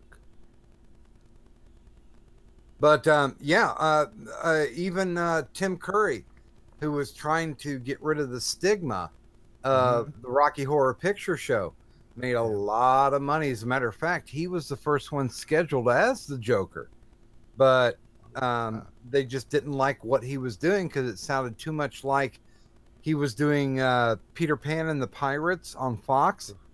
Right. Yeah, I could see that. And Mark Hamill even tells a story about how he came in just to do a side part. And they were like, "Oh, that's cool. We like you." And then they called back and said, "Hey, what do you think about Joker?" I mean, I don't know if you think about this, Otis, but if it is a mixture of talent and circumstance. Oh, circumstance plays a huge part in all of this. A huge part. Knowing the right person plays a huge part. It's right place, right time. And again, that, like I was saying, it comes down to connections, contacts, things like that. Well, and I find you more of a narrator than someone like Maurice LaMarche, who builds all of his things on. He's another Canadian, by the way. Oh, is he? Yes, he is. He's from Toronto. Isn't oh damn, what's his name? Rob. I forget. Paulson, yes. Isn't he Canadian too? No. Not that I know of. But he was the most to the brain. But yeah, I think there's he was Pinky. Awesome. No. Yeah, he's Pinky, and Maurice LaMarche is the brain from Pinky and the Brain on the Animaniacs. And I still love Jim Cummings. Yeah, oh, he's great. He's a legend. I mean, I drop to my knees when he does his Pooh impression. Mm-hmm. See, I have to go with the girls, Nancy Cartwright, and I can't remember the other one, but Bart and Lisa. They. You know, Nancy's from my hometown, right? No, I was unaware of that. As a matter of fact, not to be weird, but recently, a buddy of mine was doing a play at my former alma mater, my high school. Mm-hmm. And Nancy Cartwright also graduated from the same place, and she came in and did a part for the play that we were doing. Oh, cool. But I hate to say it, but Nancy Cartwright simply just does not have the range that Otis Jiry has. Oh, most certainly not. But for a kid, for an 8-year-old boy, she is on point. I mean, and it's gold. I mean, Bart Simpson's voice is iconic at this point. I mean, it's past. I caramba, just which he's not even Hispanic, which is hilarious. Is that he cultural appropriated that term? Most people that hear that actually think of Bart Simpson, not of actually of La Bamba. This is the last place I remember it. Well, honestly, I just want to hear Otis on Rick and Morty. I'd be happy to be on anything where people pay me. Fine. Yeah, I mean, if you guys don't know this, he does do on his Patreon. He's got this new thing. I just made it up. He actually starts doing whatever you want. You just ask him. Well, vocally, whatever they want. Yeah, vocally. Sorry, we're not going that far. He likes to be paid for words. He'll give you a voicemail. That's it. I do a lot of those actually. I've done a ton of those.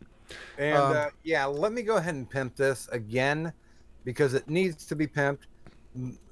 Those people who are listening to us, please make sure stop by and friend him on Facebook, follow him on Twitter, and of course, subscribe to his YouTube channel if you like what you hear there, and you better like what you hear there because it's all gold.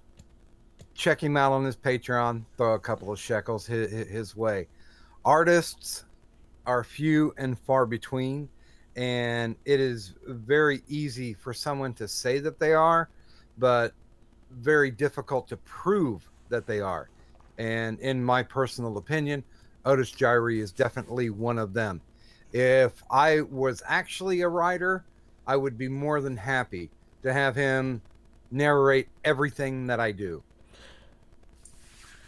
And so I'm gonna go ahead and take a couple signs. We're gonna go ahead and break that sign, or break that with a couple signs. We got a super chat here from Hexagonal Lambo. What is your favorite wood to work with when building furniture? Okay. Now, building furniture and building cabinets are not the same thing. I work at a cabinet shop. So generally we use different things. Now, being in the South, I live in Baton Rouge, everybody here loves cypress. So we build a lot of stuff out of cypress. If you don't know what cypress is, think pine with a lot more orange and red in it. Is it like swamp cypress? Absolutely. Okay, That's where cool. grows. Do you have to That's where it all fight? comes. You have to fight a gator to get it. You got. guys at harvested do.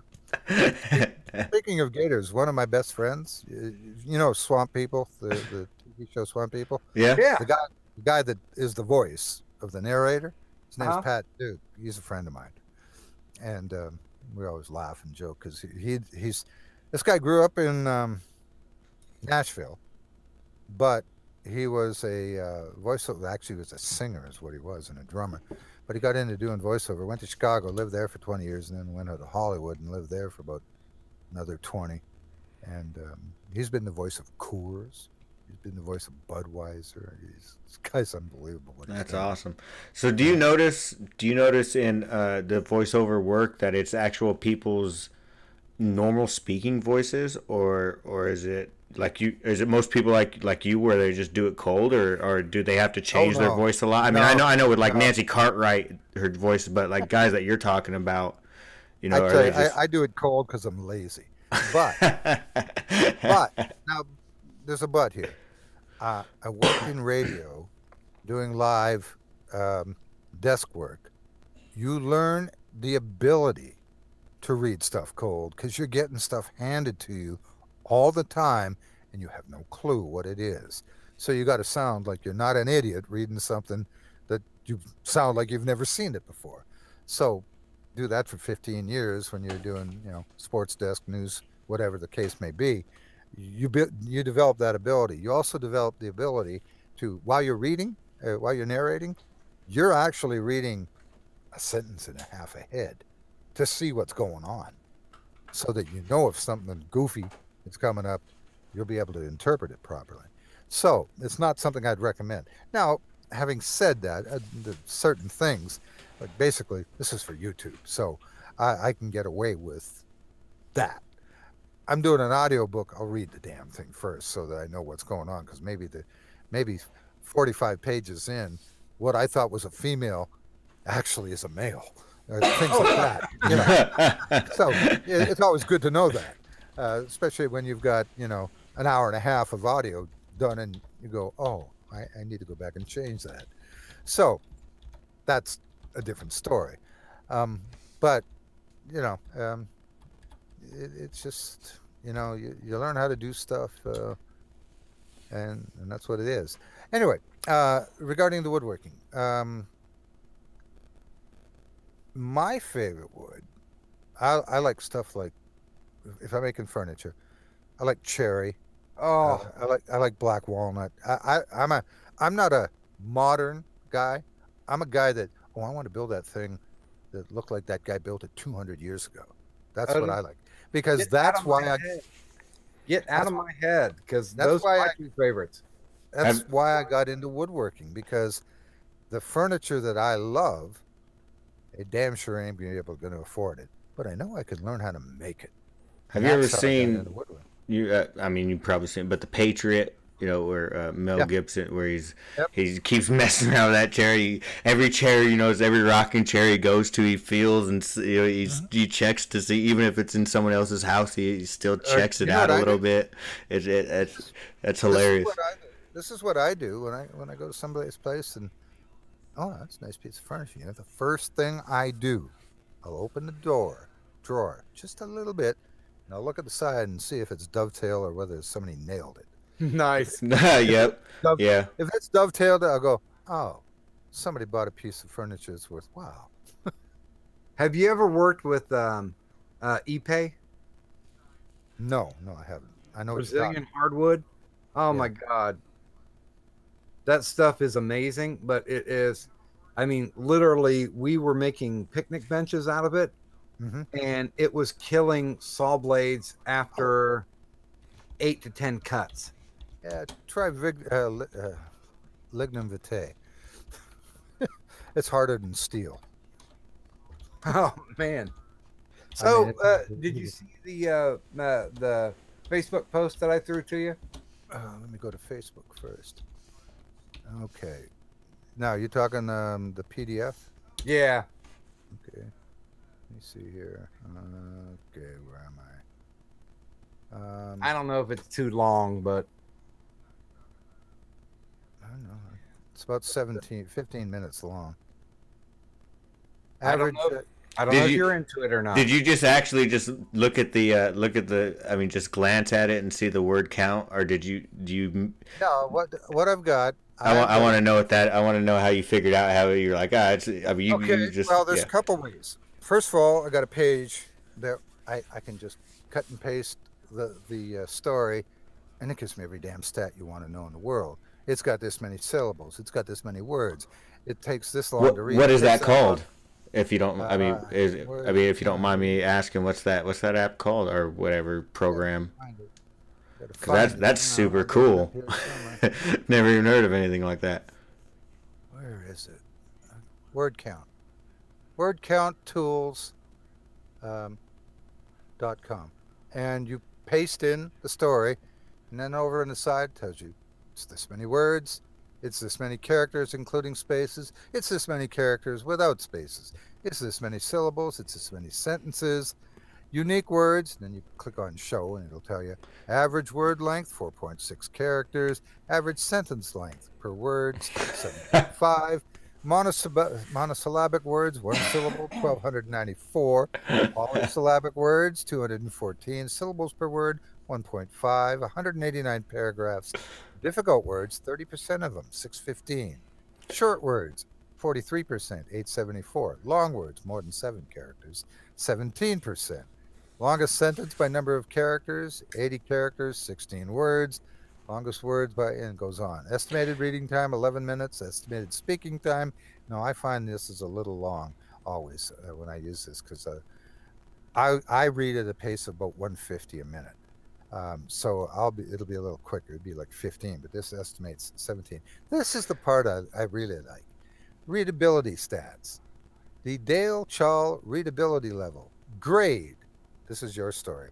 11th to 12th grade. Most of these that I get are 9, 10, 10, 11 maybe. Year old or grade? Are they all grades or? Well, they tell you what grade level Okay. the difficulty is to read. Yeah. And then they go down and break down, okay, top 10, one word. Joe, 27 times. Brett, 23 times. Man, 15. Dad, 14. 2 words. Of the is 0.07 or 0.7. 3 words. The Asian man.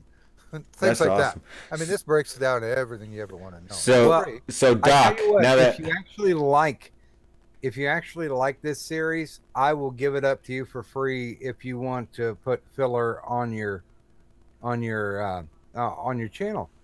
Now, I got a question for Doc because he's a writer. You know, to me, being a writer myself, you know, I'm not published or anything. I'm not cool, but that it kind of makes you. It almost emasculates you a little bit. You know, just hearing it broke down into hey, bitch, this is what you wrote. No, I'm completely good with that because. If I compare myself to, let's say, one of my favorite writers, which is H.P. Lovecraft, H.P. Lovecraft is too verbose. He does not click in. If you're around an entrance college level or exiting high school level, that's really where you need to be to basically commune with a reader. If you're flying way above their head, I really despise J.K. Rowling because she is shit. I don't care what anybody says. She is shit. No, I read her first 3 books for Harry Potter, and I'm just like, you're insulting my intelligence. Now, here's the thing. Here's my bit on Rowling, is she really just wanted to make her books bigger, so she told the same story in every single book to just add it. So every book just got bigger because they told the previous story over again.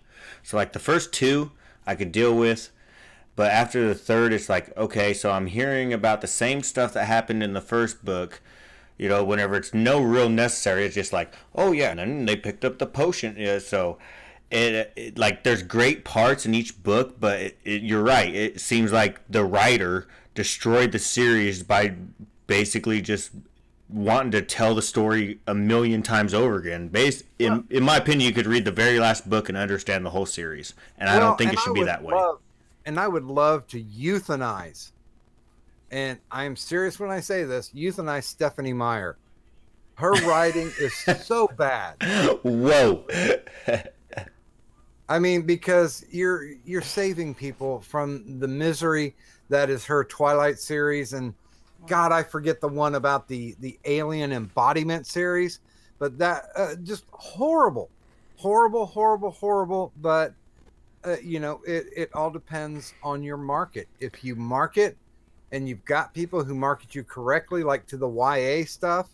I mean, honestly, if people are reading Twilight, they should stop right now and go read Kim Harrison. Kim Harrison is amazing. She is translatable to the young adult audience without being disrespectful. Because I read the first 2 Twilight books and I'm just like, you're literally disrespecting your audience. And let me tie this back in. I can, yeah. Because I don't think in any way with anything that Otis has done, and that goes from the children's series that he's done up to the horror stuff, that he's ever been, let's just say, disrespectful to his audience. I think he's feeding them what they want, and that is a rare thing. There are people we can talk about that are in the horror or creepypasta genre that are on YouTube right now that really just don't give a shit. And it's all about the clicks.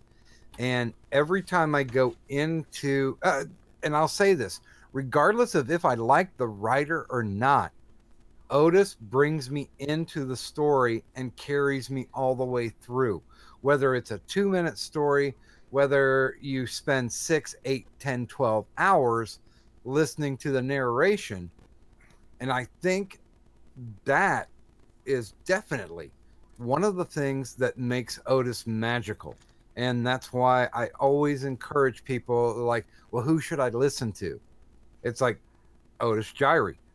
Go listen to him now. I think it's a rare and very valuable talent to where you can even take something that, no offense, Otis, that is complete shit and keep me enthralled until the very end of it. Yeah, and that's a great thing, because if you've ever heard a bad audio-book, it does not matter how good the writing is. It's death. You know, there's just bad audio books where you can't even. Oh yeah. You just can't even hardly, you know. And I'm an audiobook guy because I used to do a lot of driving, and at work we're allowed to use speakers and stuff. So audiobooks are a thing people do. You know, I think it's a great way to read 100 books a year. You know, I mean. Well, and that's one of the big reasons why I got into Chilling Tales for Dark Nights, because they had awesome producers and they were making a performance piece. And Otis already has the talent. They were just wrapping the rest of that around him. And to me, that puts Chilling Tales for Dark Nights and Otis far above anybody else who's just on reading horror stories and borrowing free use scores. I mean, literally, when you talk about radio times, there are not a lot of people out there who know the fascination of sitting by a radio, listening to a story as it unfolds, being wrapped up in it. There's a lot of people out there who just don't have the attention span anymore because they were taught not to have that. And yep, 15 minute intervals of everything. You know, Sesame Street made their segments smaller. Yeah, your attention spans are nothing. That's why CNN radio news, when it first came on TV, and CNN TV, 20-minute bites. Same newscast 3 times an hour, because they studied it all in and said 20 minutes is tops. After that, you're losing your audience. Yeah, and here's the thing. It doesn't matter how long that you're speaking, Otis, because I will pimp you out forever on this. It doesn't matter how long you're speaking. You carry the audience from A to B. You get them there, and I've talked to a lot of your fans, and they say time literally stops because of the fact that they don't give a shit how long it takes. They want to hear you from beginning to end. And I think, honestly, that's magical. I love it when I hear stuff like that, because, when you do a story, whatever it is, however long, you kind of like to have the people listen to the whole thing. So, you know, but here's the thing. I never really know and find out, other than YouTube stats. Now I go look at my stats, and my average listenership per story is at 50%, and it's around 13 minutes listening time per story. Now, you might think 50% ain't not good, but actually that's outstanding for YouTube. It is for most people. For everything over 5-minute videos, it most certainly is outstanding. You get 50% watch time. And the good thing about that is, for dealing with Google and YouTube, is if you can do that, you get the better commercials. And the other thing is, and I don't get a lot of this, unfortunately, is comments on the videos. They want comments. So start commenting on his videos. Yeah, because like a lot of like you know, I'll get like a story and like say it's got whatever after a day or two, 1,500 views, and I'll have like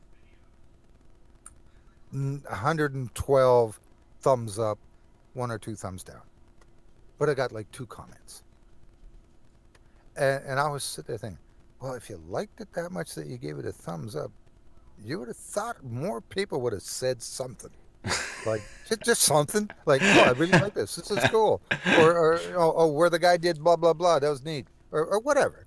You would just think that, okay, I guess hitting thumbs up is Well, You wanna and, get and, involved. and honestly, the only thing I can think of that would provide you with a little bit security is 34,000 people. Hey, but let me tell you about that. Okay, especially since last year when all that hell went down with the advertisers and all that. Yeah. Things are much different now. YouTube did something that, okay, I've got 34,000 subscribers, but a ton of those people don't ever get notified that I've got a new story up. I understand that. Yeah, they do And that. I go into my stats and look, and okay, for the day, I've got, okay, now I got 34,000 people that subscribe to me. I bring out a new story virtually every day. You would think at least 25% of them would listen to those stories every day. And I would get, what, 8 or 9,000 views a day. But I don't. I average about 2,600, maybe 3,000, if it's a good story. But when you go further and break it down, 65% of the people that have viewed my stuff are not subscribers. So really, only 35% of who viewed what I did, which is only about 10%, 8% of the amount of subscribers I have, are actually my subscribers. So out of, like, say I got 3,500 views in a day, there might be like 300 that are actually my subscribers. Everything else is just other people that happen to run across it. And I've never been able to figure that out. Hey, Otis. So we got another super chat from Zach. I think we already answered the question, but we'll go ahead and ask it again since it's a super chat. Okay. He wants to know: is there any way you choose the content you narrate? Oh yeah, I go looking for stories all the time. I go to No Sleep. I go to creepypasta.com. People send me. Oh my God, people send me stories. Tons of people send me a story saying, "Can you please read this?" And I'll look at it, and if it's okay, yeah, I'll read it. I got no problem with that. The only thing I have to do when people send me stuff, if it's not Creative Commons or if it's not on that particular link on creepypasta.com where they say they don't care if you read it or want to use it, I have to get a signed release saying, yeah, it's okay for me to use it. Because that's a YouTube thing. They can yeah, you can get in trouble. Well, you know right now that anything that I would ever write, if I were an actual writer, that you have carte blanche with. Yeah, no, I understand that. I'm just saying, and it's happened, because it's happened to Craig, where, the guy said, yeah, please read my story, because he's just happy that it, somebody's going to read a story of his. And like 6 months later, and he goes in there and looks at it and sees that it's had 15,000 views, and he figures out, well, he made some money on this. Then he gets ticked because he didn't get paid no money. Yeah, it's only like 8 cents. It's not. Oh, I mean, it's a little more than that, but you know what I mean. No, per view, it's 0.0075. Yeah, so it's like 8 cents for that video. Yeah. Like, I need 1,000 views to make $2. Have you ever thought about doing this live stream? I mean, what we're doing, where you just sit there and, I mean, there's actually a guy in our community, Scrub, who's a ghetto voice actor. He's just a goofball, but he's had hundreds of people where he's just sitting there just reading off the chat. He's just reading it off in his voice, or he's singing it along. Have you ever thought about doing something like that? Because that's really where I guess everybody's changed, because all the money in YouTube now is on this live streaming type stuff. Like, not actually doing where we podcast together and then we put it on. Because right now, we're getting a comment every 10 seconds, or every 15 seconds. So if the comments matter, then that idea. And then if you get big enough where you actually have real super chats. I just say super chats, but to where people want to be heard what they're saying, so they actually pay you money to where you see that it's you see their chat on top of everybody else's. So that might be an avenue for you. Yeah, but with the amount of work and the amount of things that I have to do every day, I mean, there's Oh, just fair not enough. enough time in the day for me to do, especially with doing, now I'm Boomer doing scrub. podcasts. Sorry. It's in the chat now. You're boomer's like the bad word for anybody over 20. Okay. So even though there's no boomers left in the world, it seems like anybody over 20 is called a boomer. So Yeah. what are the guys Trust me, that see saying boomer I'm scrub? dead center boomer, so 'cause Are I'm you? 60 years old. Oh, I'm you? 60 years old. Yeah, you actually are boomer. Yeah, I'm Well, dead right center. at the very It was right. 45 to 65. I was born in 56, Well, so I'm dead middle. I'm peak. he actually is a boomer, Zach. Yeah, and So, what did you think about the story that I sent? I actually haven't read it. Been trying to find out where I put it. Oh Lord, yeah, I copied it. So, is it this one? It was garage sale, right? Yep. Okay, so I haven't read it, so I can just do it cold. Well, this But is a short one, but This is going to be like 15 minutes. if you're good with it, we're good with it. Yeah, I'll go ahead and turn my mic off and give you reins on this because I'll go ahead and listen. I hate saying voice of an angel because I always picture angels of having like a sweet voice, and your voice I don't picture as sweet. Yeah, I don't look like no angel either. But I will say, ever since I heard your voice, I always pictured you as the character Old Joe. Okay. Okay. There it is. There it is. And you can begin. Okay. Garage sale by that doc guy, Jeffrey Ebright. Performed by Otis Jiry. I give you a quarter. The Asian man showed his sincerity by frantically waving a 25-cent piece in Joe's face. Nope. Joe replied from his favorite lawn chair. 50 cent. I give you a quarter, he insisted once again, showing Joe the quarter. Then, showing the electric waffle iron he was vehement about purchasing. Sorry, mister. Joe slid a Marlboro from his shirt pocket, unfazed by the man's insistence. 50 cents as low as I go. The Asian man gave a this isn't over with yet nod and returned to the table of questionable appliances down at the end of the driveway. The waffle iron remained cemented in his hand like a prisoner's shackles. Old Joe looked around his garage sale domain with pride. The driveway flowed from the maw of a single-car garage that sat back about 10 feet and 6 feet left of the ranch-style house. The driveway was about 120 feet long, 20 feet in width. The sides of the drive were lined with tables, tubs, and freestanding racks for clothes. The interior of the single-car garage had also been converted for merchandise display. Joe stationed his reclining, well-worn green lawn chair to the right of the open garage. He lazily puffed on his cigarette and absently watched bargain seekers move from table to table like tribal nomads. That shit bugs the hell out of me. A suburbanite man in Docker shorts and its-odd shirt offered. They think they can get anything they want and not pay a fair price for it. Assholes. He said, well out of earshot of the Asian man. Joe cocked his New Orleans Saints ball cap, showing the 60-something lines that ran like a road map across his face.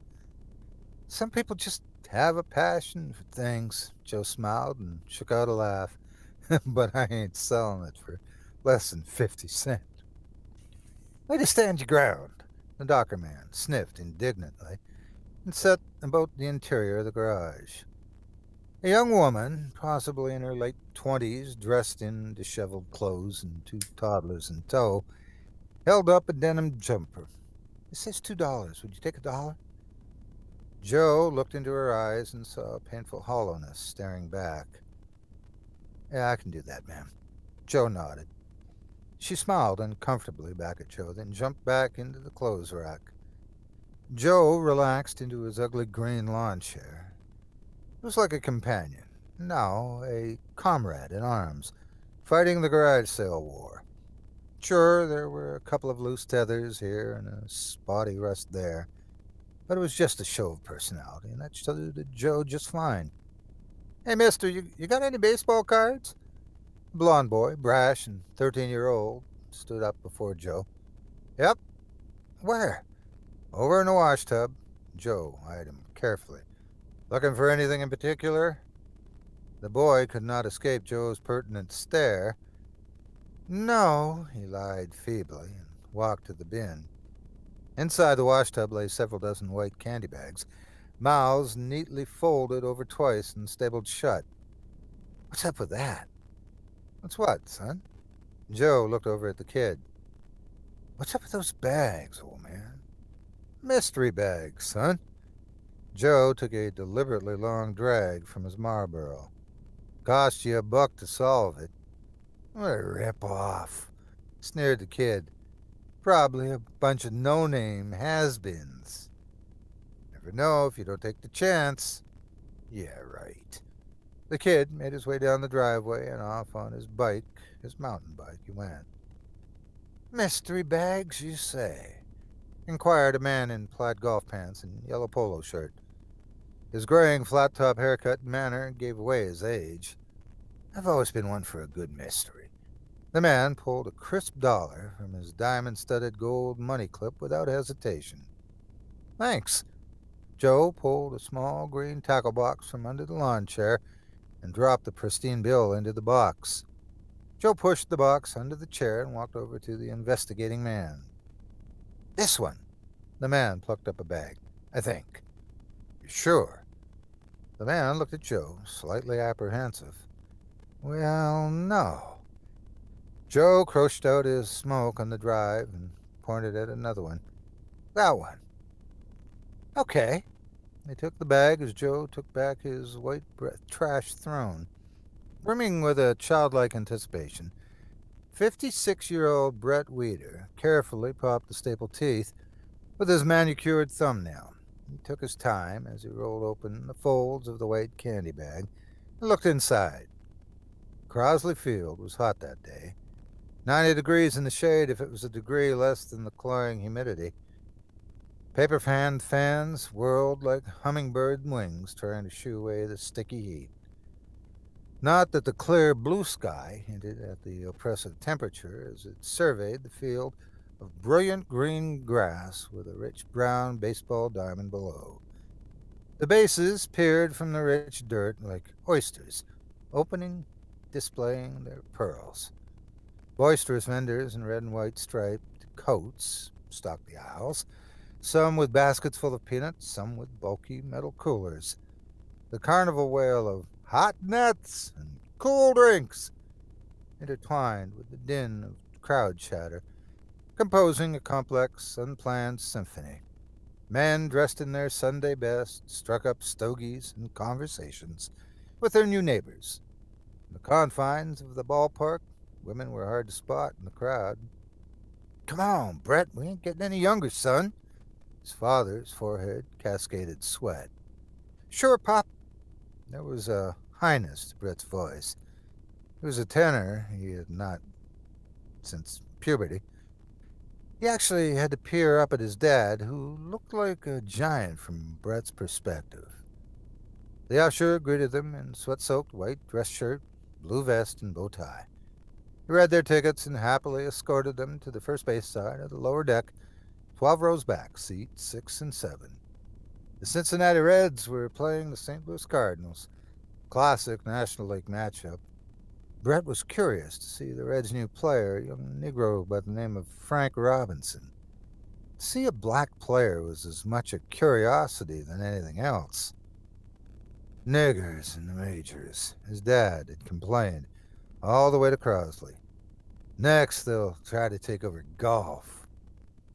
But Brett just smiled and remembered his mom's tender words. "Your father's just old-fashioned and silly. Never you mind, sweetie." She kissed him and shuffled Brett into the family station wagon, where Brett spent the hour-long drive to Crosley Field listening to his dad relating old baseball stories and occasionally ranting. Brett's dad was not a bad man. He simply had a blue-collar attitude with all things in life, and as his father had before him. Brett's dad was racist by virtue of the culture he'd grown up in. Brett never understood the dislike of other races his dad espoused, but he loved them just the same. Dad flagged down a metal-cased vendor, bought himself a beer, and Brett the next best thing, a grape Nihi.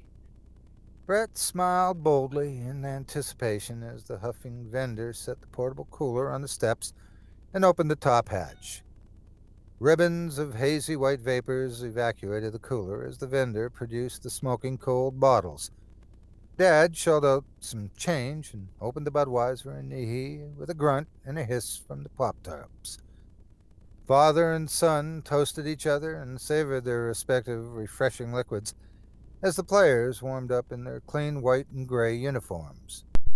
Brett dangled his Buster Browns and beamed happiness because he loved Crosley Field. Dad made it a point of taking him there once a year, twice if the Reds were making a run for the pennant. He loved the brightly painted slogans splattered against the outfield wall that surrounded the pristine grass like a big wooden hug. He always imagined how the game would be when viewed through the peepholes in the outfield wall where the poorer kids watched. He guessed they would anxiously take turns after each batter at the open knot of wood, enjoying the game with a play-by-play. He was sure the boy at the peephole would become the play-by-play man, excitedly reporting the actions of the wily batter against the cunning of the pitcher on his elevated dirt mound. That is, until the local police ran them away. However, Brett was assured the kids would quickly return when the coppers had moved on to another group of kids to harass and begin their spectatorship by committee. That's not how you score a double play. Brett's dad would growl and hastily explain the sanctity of the box score as he corrected the error in Brett's program. Of course, Brett knew how to keep score. Brett never really knew why he did, but he enjoyed watching his dad get worked up and keep a secret inward smile.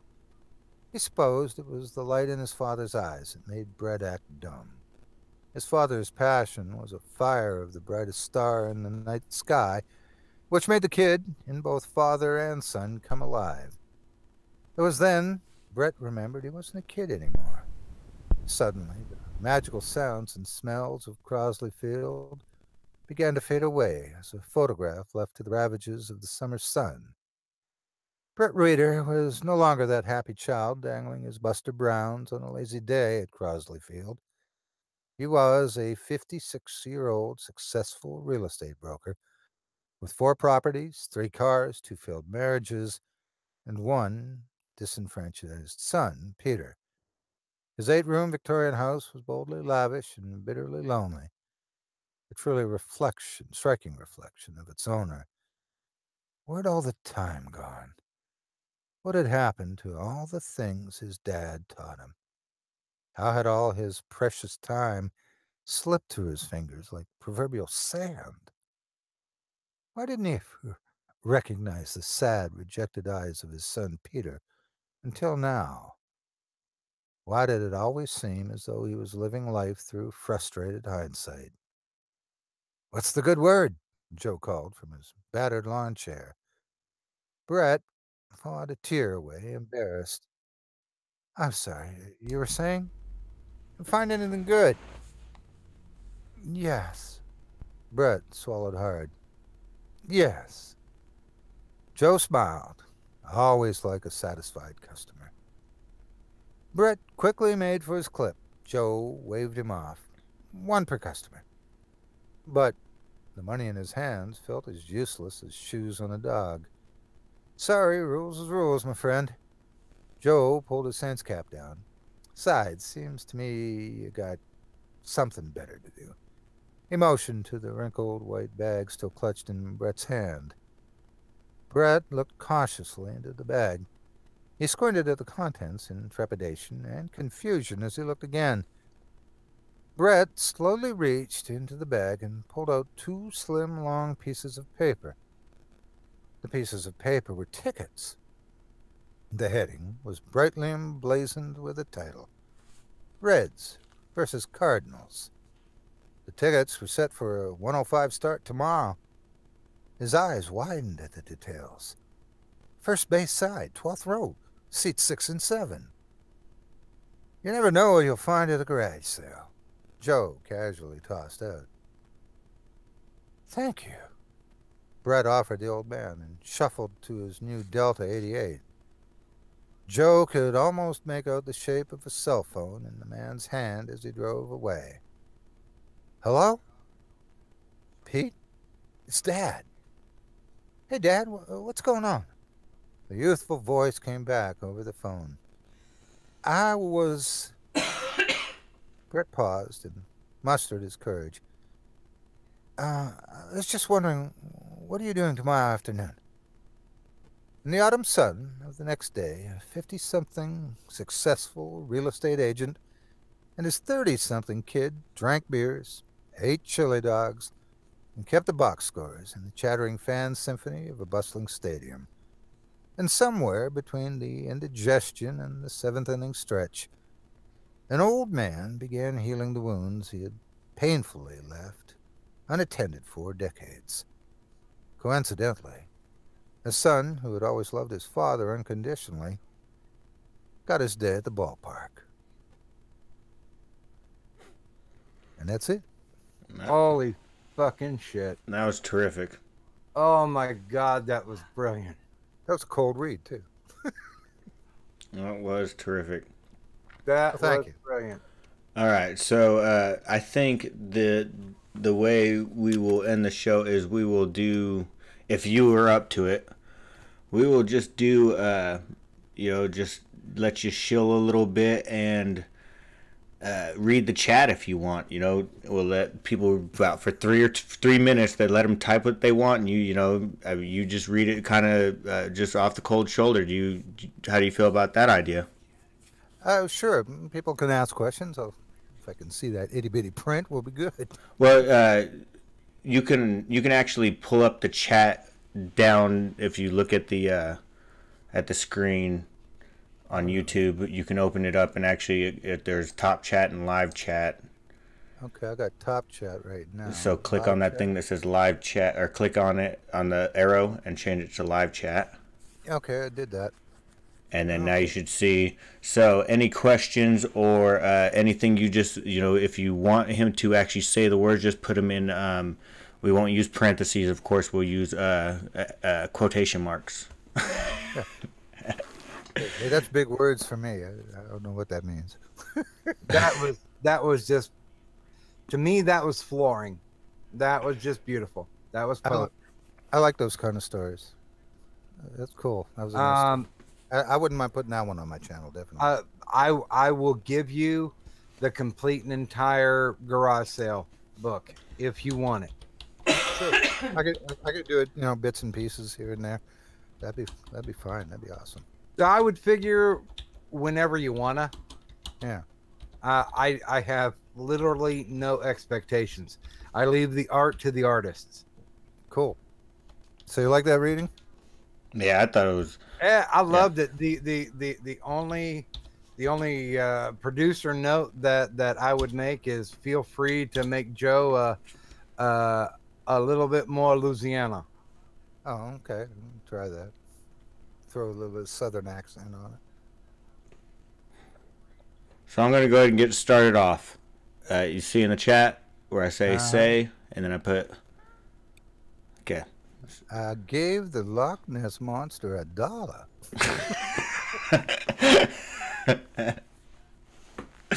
All right, so anybody else, you go ahead and if you have a question or you just want them to say something in chat for the next couple minutes, go ahead and have at it, boys and girls. We got shy people, that's what it is. We're growing. They're scared. They don't want to offend you because this is the show where we're nice. Oh, Lord. You have shy people. Zach says it's yeah. Zach's a good guy. He cracks me up. Thanks, Zach. Appreciate that.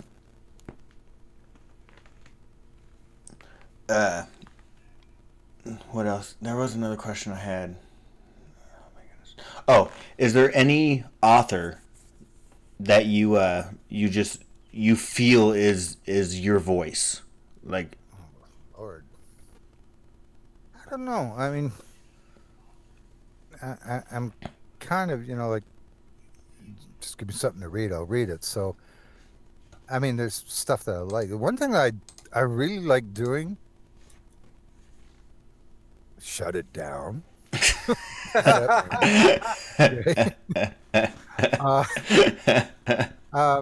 that a hint?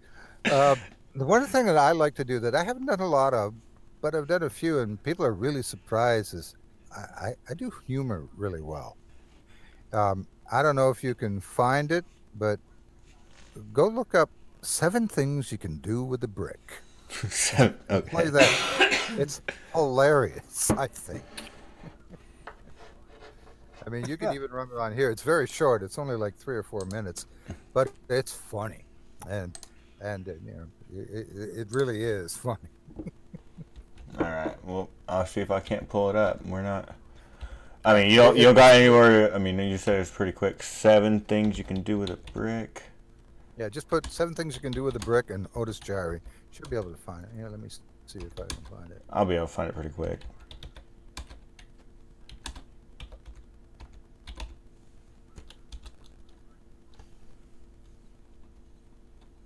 No, I guess not. Okay, Otis Jiry. Well, I'll right there. Yeah. I've got it. I can give you the link. Send you the link. There you go. I put my 7 games you can play with a brick. I'll put my verbal request in. Is that what it is? 7 games you can play with a brick? Let me see. What is it? Yeah, 7 games you can play with a Okay. brick. That's all it. right. Yeah, All it's right. funny. I mean, it's hilarious. So what I will do is I will just go like so. Let's see. Well, You're besides listening mine, we've had to the a Otis couple of few Jiry requests channel. for voice. Here we go. Hold on, Doc.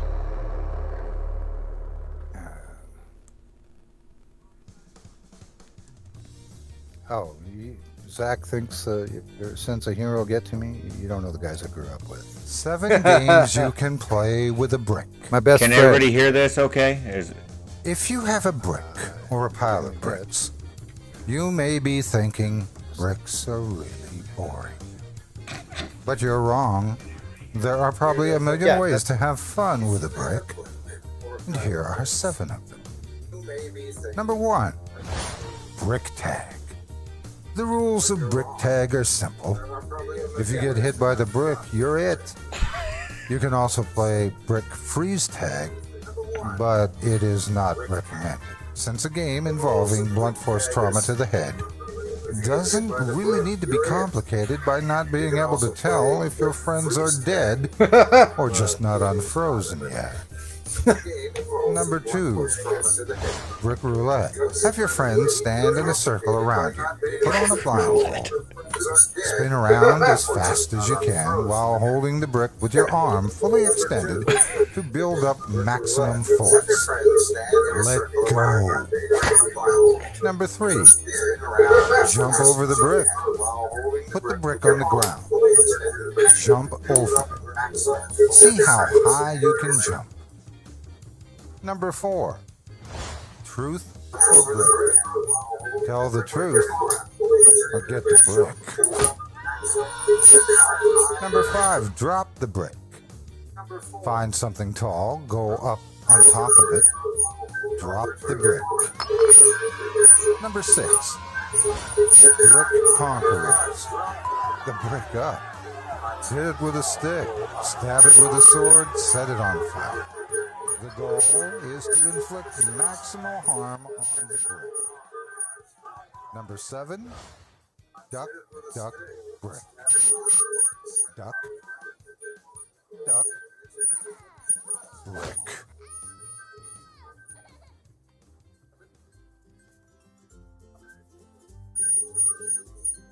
If you enjoy what you hear and what I do and would like to support me and my efforts, visit my Patreon page at patreon.com/Otis Jiry.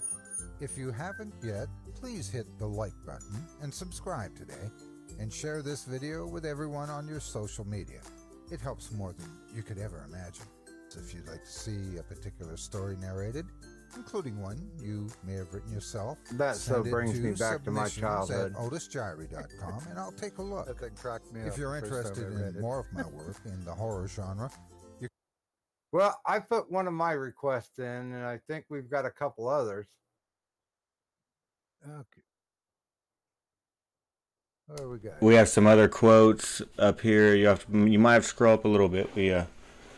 But yeah. Okay, so after Shut It Down, we got. Okay. Yes. My mind is a vast and wondrous playground, filled with curiosities of a sharp and deadly nature. Awesome. Of course, the rain in Spain lays mainly on the plain. You are a part of the Rebel Alliance and a traitor. That's the guy, yeah. And I certainly appreciate it because we've gone. This is the longest that we have run, and I never ran out of anything to say. Yeah, imagine that. All right, Otis. One more. You got to do. I just put one more in the chat. I didn't put. Of course, the original banquet beer. Yes. All right. I'm done begging you to talk. I feel like the guy that's you got the British accent, and they're like, "Hey, say this word, say that word." And of course, a lot of our viewers follow us up afterwards. We appreciate everybody who came out tonight, and just to do some. Oh well, okay. Hex wants one more. What do we got here? It's a good one too. I came here to kick ass and chew bubblegum, and I'm all out of bubblegum. Very nice. Yes. Awesome. And, we appreciate everybody who's tuned in tonight. Of course, our time with Otis Jiry is definitely, let's put it this way, those who have watched us through all of our shows know that we do this pretty much for us, but we're glad that you spent the time to enjoy the ride. And please make sure to check out the description links. Check out Otis Jiry on his Twitter. Make sure and subscribe not only to his Facebook, say hi to him on YouTube, drop some shekels for him on Patreon, and if nothing else, support those creators out there who make it fun. And that is a rare and modest gift, as my grandfather would say. Thank you. Go out, support him, because I'll be honest with you, if he reads my stuff or not, he's certainly worth the time.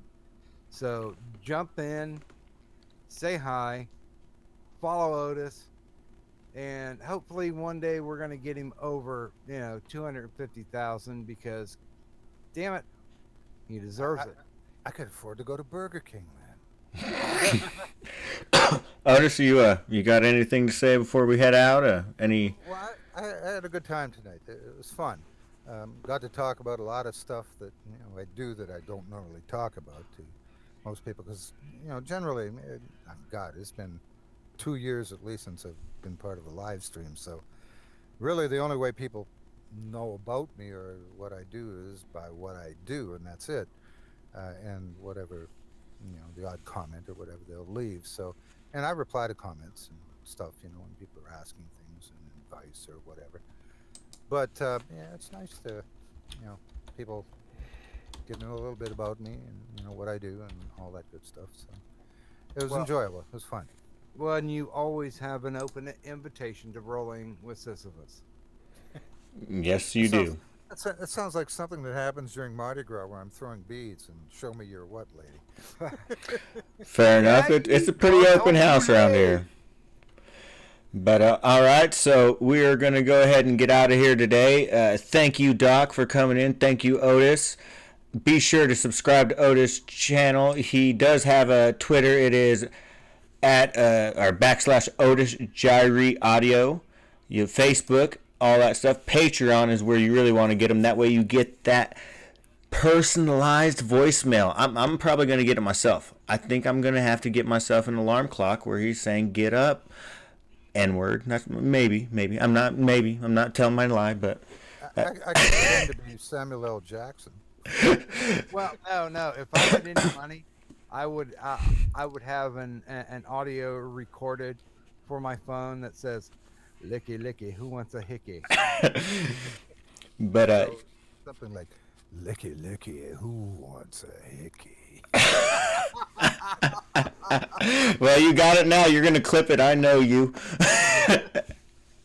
I'm not smart enough.